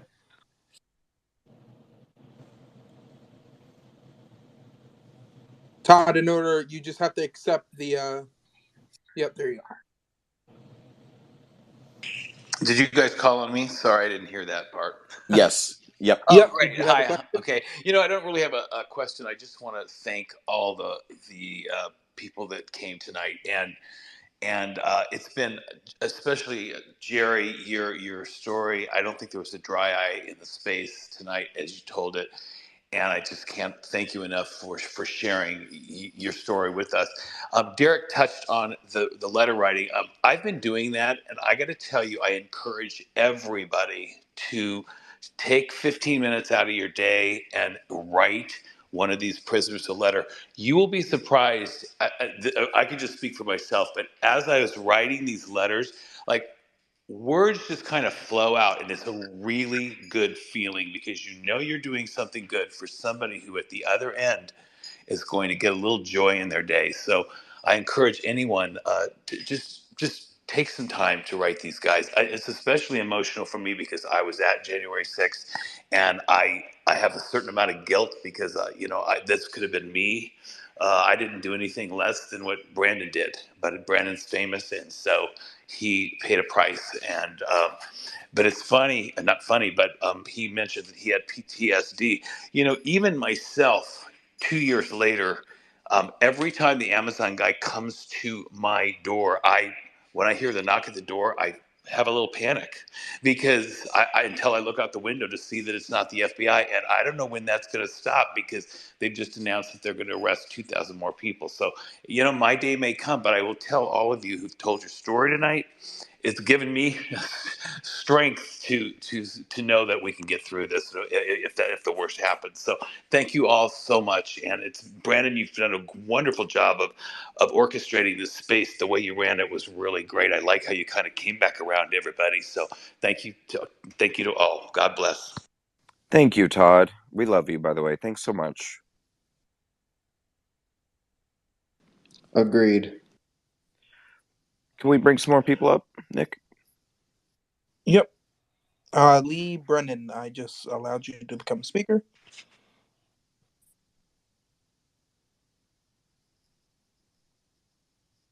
And Kyle, please feel free to chime in again too if if people have questions and stuff. Hello. Yeah. Hi. Hi, this is John Conyer. John K is my Twitter handle. Third generation veteran. Thank everybody for their stories. It's very heartbreaking. My grandfather served in Normandy. This is not the America we fought for. I fought in the 91 Gulf War. I appreciate everything you're doing. Are there any legal firms that are specifically helping January 6th defendants? There's individual criminal defense attorneys who are very, very committed. I don't know of any.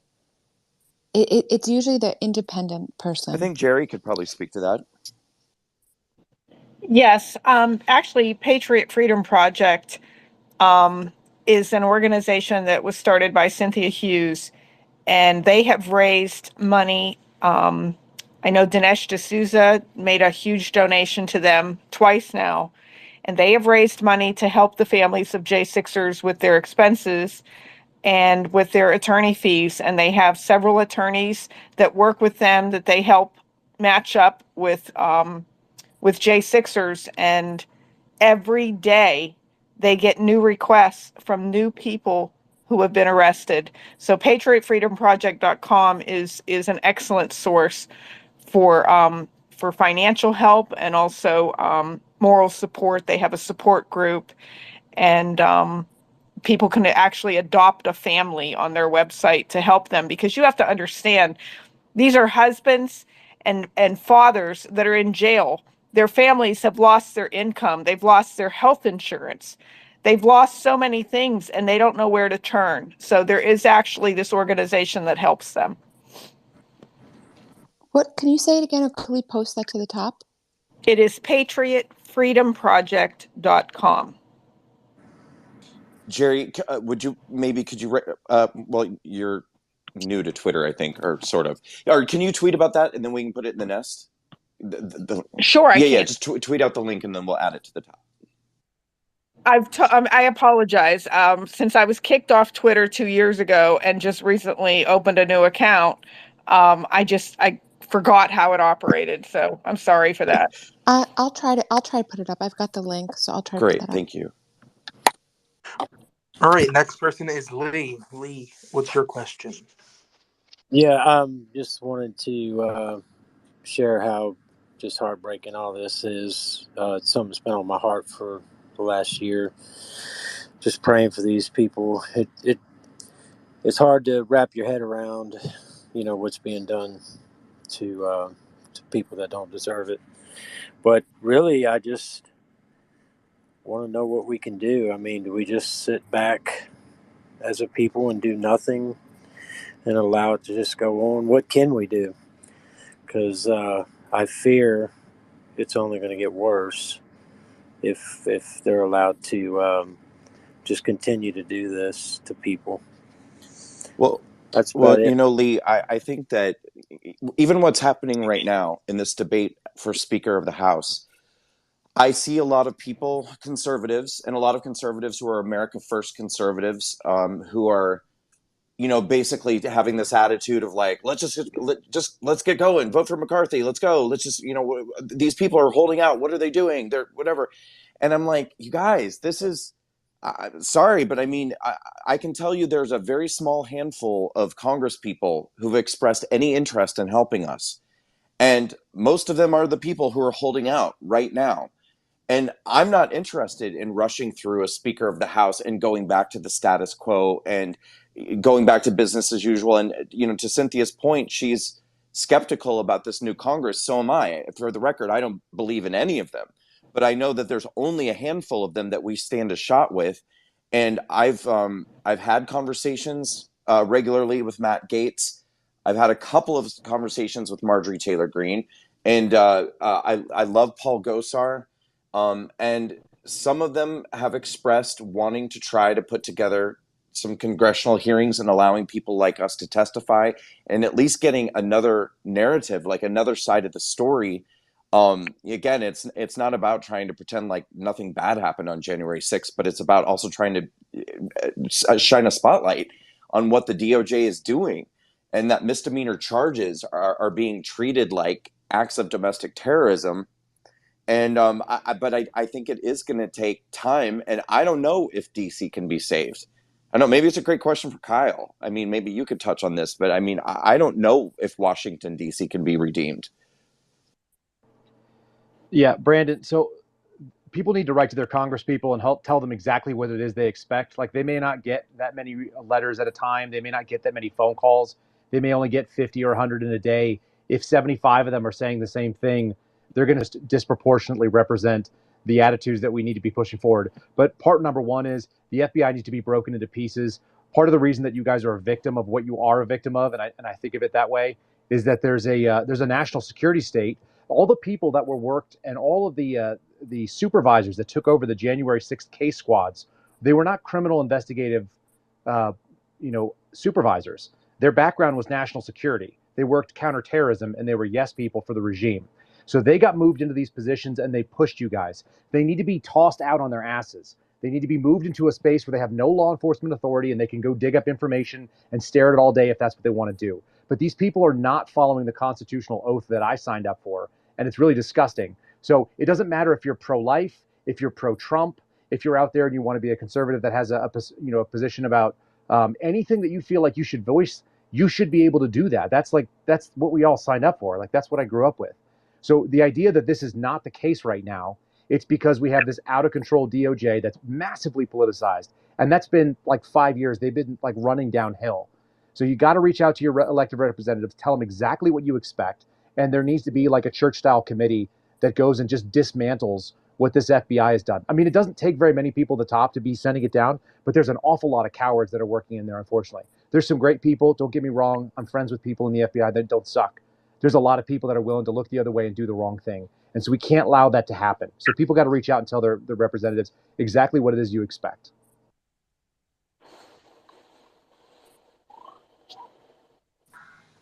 Who's next, Nick? Oh, Thagray just added you in as a speaker if you want to ask your question. I don't know if this is me. My actual name is Jennifer.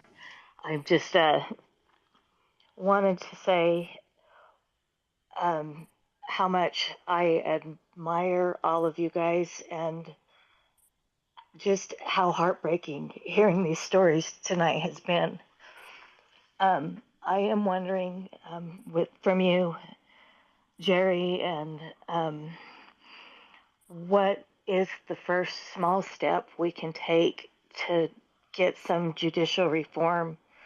I know I don't trust Congress to come up with a small solution. What's something we can do locally, just the smallest step that we can start to bring awareness to this problem that we have with this prosecution of our fellow citizens? You have to be vocal. And I know a lot of people are afraid to be vocal. I know they are. And that was also the goal of January 6th. They don't want us to speak up. They want us to be complacent and fall in line. But you have to be vocal, whether it be on a local level, whether it be sharing these stories on your social media, calling your Congress people. I know that Marjorie Taylor Greene has been a huge support to the January 6ers. Andy Biggs has. Unfortunately, Louis Gohmert has finished his term. But I would concentrate on constantly calling, emailing, sending letters to your representatives and let them know that you're tired of this. But your friends also, share these stories with your friends, even the ones who you don't think would listen. People have to wake up and see what's happening. You're not going to hear these stories on your news. They're not reporting them. They don't want sympathy being shown toward any of the J6ers, so they avoid these stories. That's why people are always shocked when they come to find out that people are sitting in jail now for 2 years that haven't been sentenced for anything. They don't know about it because it's not being reported. But to be vocal is probably, your voice is your strongest asset here. That's about the best advice I can give you. May I just say something to the questioner? I know that it's scary to speak up, and I know that people don't like to do it. I want to say on a very practical level, it's my opinion that you're silencing yourself, that the government is not really coming after random people who speak up. Even Geri, she's the aunt of a person who was essentially murdered by the federal government, and they're not coming after her. So I just want to encourage you not to be, not just the speaker, but everybody, to actually really use your voice. So much more can be done if you don't silence yourself. Thank you. Is it Kim up next? Nick? Ed, I'm sorry. Yes, Kim, and then Ed. Okay, hi guys, thank you. I just wanted to say I love all you guys, and I've been, Derrick knows who I am. I've been involved with the prisoners for a year and a half or so on the prayer calls. And Geri, I remember the day when I heard about Matthew. I didn't even know him, and I sat here and cried. And so my heart is with you. And I just wanted to say there's so much information on how to contact and how to do things for the J6ers, and it's kind of scattered. So what I did was I put a document together and I put it in a Telegram channel. And I posted that channel in the comments. I don't know how to put it in the nest, but I posted it in there. And Derrick, I tagged you and Brandon, you too, in there. So if you want to put that up in the nest, then people can click on that one link and go to that Telegram page, and it's all in there. And Geri, I'll add that site to the Telegram page or channel that you just mentioned as well. Thank you. Thank you. I appreciate that. And somebody just messaged me and said the site wasn't working. It is working. I just logged into it just now. So I appreciate you Hey, sharing Kim, that. could I ask you a question before you drop down? Because we Sure. don't know each other. So do you feel like you learned something tonight by listening to our stories? Like, do you feel like you got information that you didn't have? Was this helpful? Absolutely. I mean, I was on the prayer calls pretty steady for a long time, and then I started helping with convoys and stuff like that, and now election fraud. So I haven't been on the calls as much. But even so, I knew about Matthew, and I knew about Simone, and just so, I've heard pieces and parts of the stories, and I actually fill people in sometimes on stories, but even that said, I still got more pieces of the stories tonight. So yeah, absolutely. Fantastic. Thank you. Mm-hmm. All right, and then the last question should be Ed, and then we are a minute away from midnight, going on 4 hours. So just wanted to let you know. All right, I promise to make it quick, and I'm hoping you guys can hear me because I don't see it flipping. Yep. My question is directly to Kyle. Kyle, I have many family members that are since retired because I'm old and they're old from the alphabet soup. I work currently at a local municipal level, and luckily I have a chief that defends us, all of us. But what about the right to a speedy trial? How is the government leaving these people in jail for 2 years when specifically here in my state, and I'll let you guess the state, where we just released everybody and will not refile charges because they're claiming their right to the speedy trial has been not granted. So is it different on the Fed level? No, Ed, this is Dr. Gold. So I assume it was similar for most people. You have a constitutional right to a speedy trial, but they pressure you, your own defense team pressures you to waive that right because the government hasn't produced the evidence. So in my case, I actually said to my attorneys, I want to go quickly because I really didn't think the government wanted to come out of the gate with my case first. If I was the government, I wouldn't think I'd be the best defendant to take. So I actually thought it was strategic advantage if I went fast. But my attorneys correctly said, listen, you can't go to trial without the evidence. You never know like what they might have. I said, I know that I didn't do anything, but still they prevailed. Cooler heads prevailed, and they were right. So what happens is the government says to the judge, oh, poor us, poor little us. We just haven't had a chance to go through all of the evidence yet. And so the judge grants, if you agree to waive your right to a speedy trial, the judge just lets it go on and on and on. In my case, once the government had whatever evidence they needed, a year and a half, then my side asked for a delay and the judge said no. The judge said yes to every delay the government asked for. The judge said yes to every delay the government asked for, but when we ask for a delay, then he says no. So that's how it happens. The defendant agrees. Yeah, and also the two softest places that the DOJ can file charges against you are in DC and New York. Those two areas are absolutely sympathetic to what the government is trying to accomplish. I don't know if you guys all know this, but all of your search warrants and your arrest warrants, the affidavits are you've probably seen them, but they're incredibly long and they're shared by like almost everybody. They're making these like long 65-page affidavits that they're just filing, and they're just everybody gets the same one. It's all a bunch of background BS about what happened on that day that may have zero to do with your case, but that's how they're getting this, and everybody is on board. It's a train of pushing this along so that it's very sympathetic on the judge's side.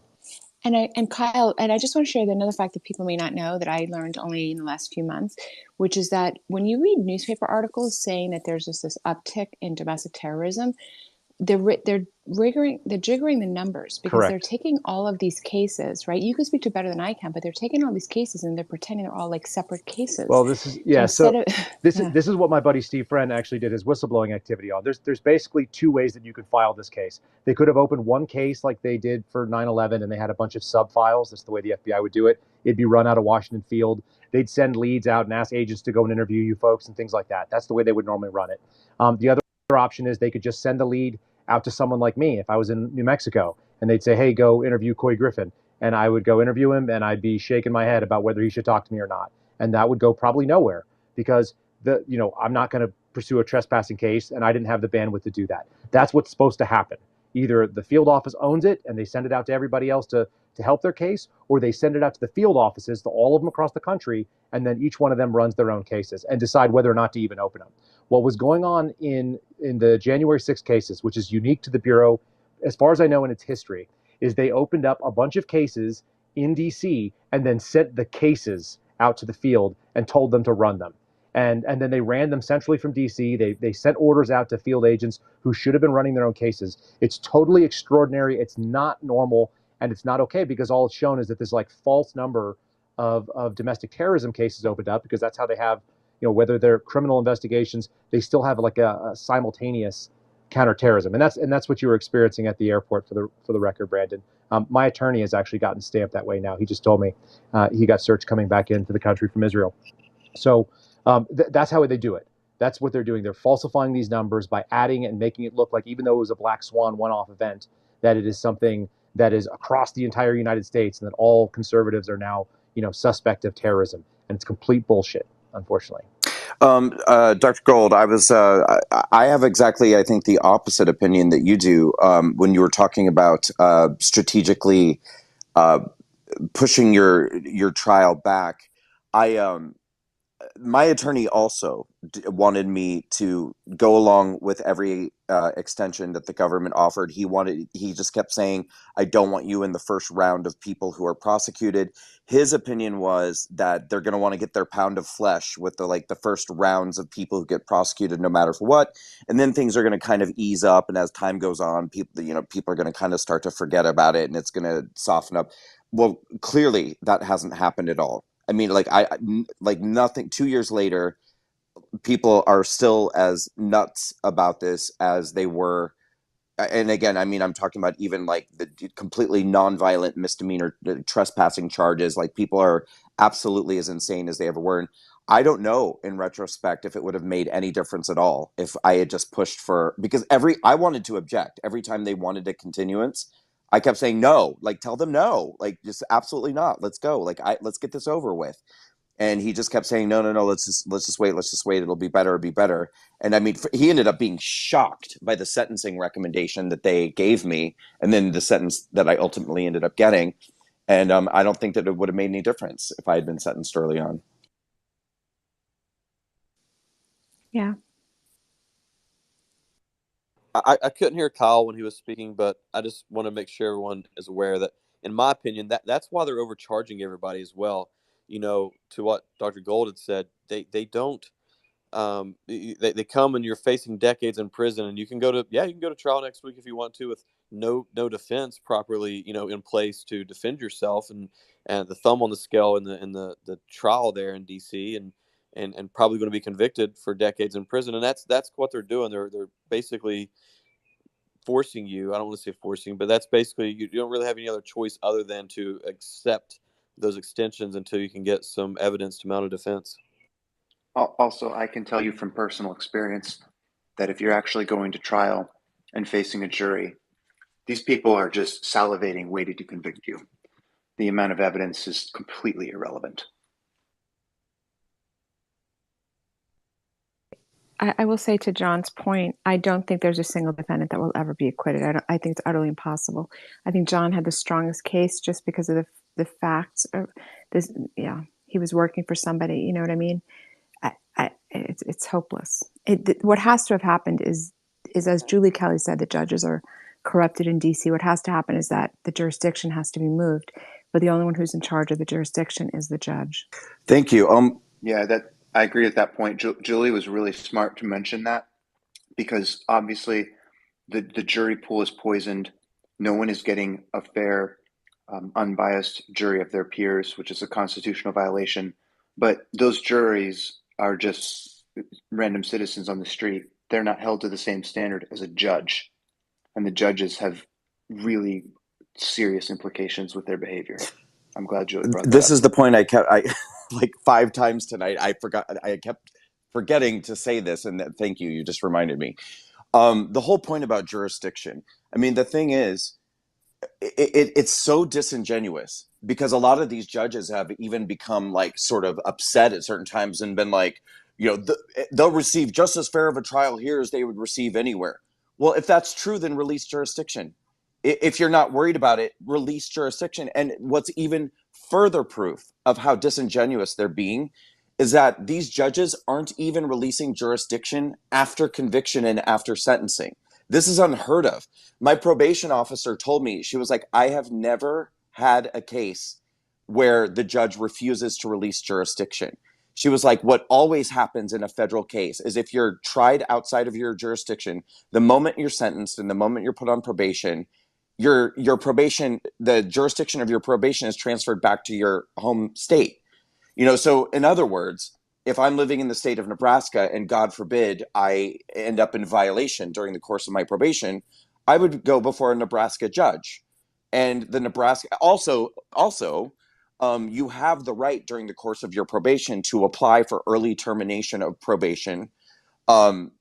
And that would also be for a judge anywhere outside of DC if they release jurisdiction. But what's happening in every January 6th case, and again, we're talking about low-level misdemeanor charges, these judges are refusing to release jurisdiction, and then they're giving people anywhere from 3 to 5 years of probation. So if in 3 to 5 years you violate, you go back before your DC judge, and it's whatever they want to do at that point. And they're also the ones determining if you could possibly get early termination of probation, which is never going to happen. And they know this. This is the reason why they're not releasing jurisdiction. I mean, I'm telling you that even other blue areas of, I would guess that if you were living in California, if you were living in New York, if you were living in the Northeast, I don't even think the federal judges in other states would be like they are in DC. I bet that they would still be willing to early terminate probation if they said, okay, 3-year probation sentence on a misdemeanor, you've served 1.5 years, you're good to go. These DC judges are never going to do it, and they know that, and that's why they're refusing to release jurisdiction. So that, to me, is the proof of how disingenuous this is. They know that judges anywhere else in the country would not respond to these cases the way that they're happening in DC, and that's why this is happening the way it is. And Brandon, I want to let everyone know what's going on with the probation and stuff too, especially in my situation. So I've never had any issue with drugs. I've never had a drug problem. I've never failed a drug test ever in my entire life. And part of my probation is every single night, every evening between 5 p.m. and midnight, I have to call I call a number and listen to an automated message.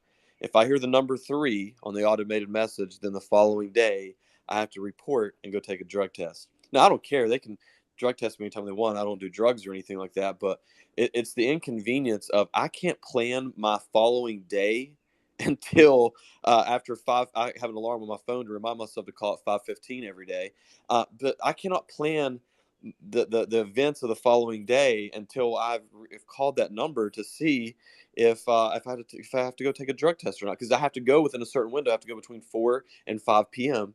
If I have to go take the test. So every single day at 5:15, I find out the next if I have to go the following day between 4 and 5 p.m. to take a drug test. And even the people with my probation, people in the probation, people at the drug screening, they're all like, I've never seen this before. I've never heard of this before. And then furthermore, talking about the misdemeanor stuff, I just want people to realize that, like, it is so unheard of for people to go to prison for misdemeanors that you got to remember that the inmates know the system and the rules and just, things that seems fishy. And I'll never forget, they started hollering at me on the yard one day, started yelling for me to come over there. And I go over there and I'm like, what is going on? And because they're specifically wanting me. And they're like, this guy over here, they point him, he's over there, and they're talking to him. He's claiming that he's here right now on misdemeanors for January 6th. Have you ever heard of that? Like, is this guy telling the truth? Like, they were suspicious of him. I mean, it was a big issue until I came out on the yard to let them know that, yeah, oh yeah, that's what's happening right now. They're sending people to prison for misdemeanors, and they had never heard of this. I mean, people who had been in prison for decades had never heard of that before. So I just wanted to share Yeah, that. that was my experience too, because I was getting a lot of mail, and then people said to me, well, why are you getting so much mail? And I was keeping a low profile.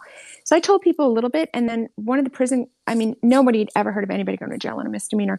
So one of the prison guards, you know how they are, Derek, they like to talk about, I've been a prison guard for 20 years. They're so proud of that they never changed their job. Like that's their job for their whole life. So they're like, yeah, I've been a prison guard for 20 years, 25 years. Nobody had ever heard of anybody being in prison for a misdemeanor. No, they didn't even believe me. It was, yeah. Can I tell you why? Because the FBI doesn't charge misdemeanors. They don't investigate misdemeanors. It's taught at the academy. It's beneath the role, because there are bigger things to do with our time, and they've rewritten the book because of what they're doing to you all. So there's a reason why this is all new and it's all bad and it's all wrong, but it's just something you've never done. Also, John, just another thing that you were mentioning that stood out to me is that nobody wants to be on a jury. Everybody will find any excuse they can to get off a jury. So the idea that these people are trying to get in and get a pound of flesh or be part of it is just another symptom of how sick things are right now in our country on so many levels. Agreed. Well, guys, we have been in here for a rather long time. How about this? Why don't we, if anybody has any closing comments that they would like to make, please do. And in the meantime, for those of you who have been sitting in the space and listening, we thank you so much for taking the time to hear our stories. I really do hope that you got a different perspective and learned some things that you didn't know before, and maybe even some strong talking points and arguments for when you're talking to other people who are brainwashed about the information about January 6th. Please take a minute and give everybody a follow who's on the speaker panel while we're kind of doing closing comments. And stay in touch, keep following us. I've been speaking out about this now for about a year. I'm going to keep doing it. Yeah, with that, I'll turn it over if you guys have any closing comments you want to make.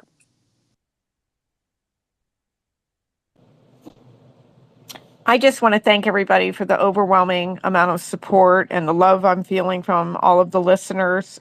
It means the world to me. Every time I do a interview or a podcast, I get hate mail, and we received hate mail even right after Matt's death, and people saying he deserved what he got. And so to feel the support of everybody here has been a true blessing. And I want to thank you, Brandon, for putting this together. And I wish all of you a good night. Thank you, Geri. Anybody else? I'll go. I just, guys, what Geri just said is so true. The hate mail and the hatred just from the media, all these things is so strong and so real. And you got to remember that some of these people that are sitting in prison right now, they've been in prison, and some of them in solitary confinement for 600, almost 700 days now. And so they don't see the support out here on these Twitter spaces. They don't see the support from, people on Twitter here and there. And that's why I really just, every time I speak, I just really beg everybody to please take a few minutes and go to patriotmailproject.com. They're not asking for money or anything like that. It's literally just a list of an updated list of the prisoners and where they're being held, and like an address to write them a letter. Please, you guys, truly, you have no idea how much it would mean to them and how much they need our support. And Todd, to hear you saying that you've been doing this on a daily basis, man, I just want you to know that I personally consider you a patriot for doing that, because you guys have no idea how much it means to these people. And please, I'm begging you to just take the time to write a letter. But other than that, thank you guys for taking the time to listen to our stories tonight. Everybody in the media who are doing a great job, Julie Kelly, Cara Castronova, others, probably should have started naming names. There's other Epic Times, Gateway Pundit. You guys, thank you so much for giving us a voice and being the little bit of voice of reason out there. But God bless you guys, and I hope you guys have a great night. Yeah, I want to echo that, and also to say thank you so much, Geri, for sharing your story and your heart. We're just very grateful for your courage and your tenacity and persistence. We just pray and encourage you to continue believing, taking hope that God is greater and He has a plan for all of us. Thank you for participating, and thank you, Brandon, for hosting this, and all the speakers for participating and sharing stories. It's the way forward is truth. The way forward is to continue pressing and to continue sharing and to continue to contend or fight for what we believe in, and that means we have to speak our mind. That's what America's about. So keep fighting for that. Thanks, guys.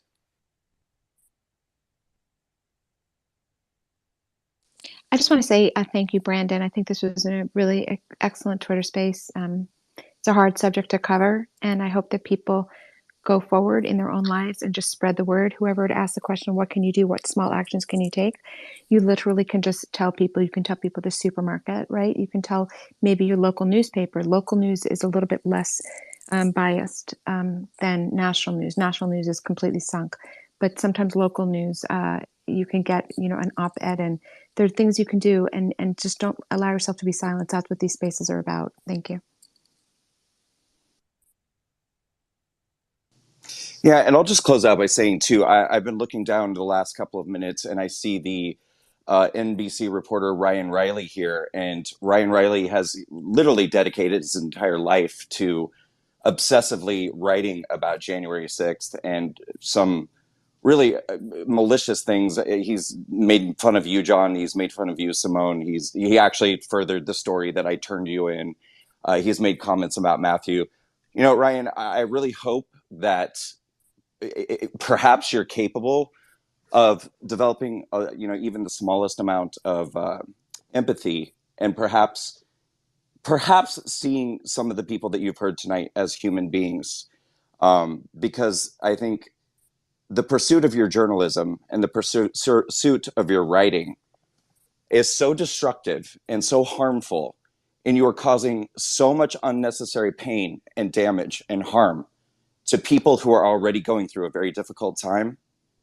So I hope perhaps you were able to gain a tiny bit of humanity by listening to some of the stories that you heard tonight. I hope so.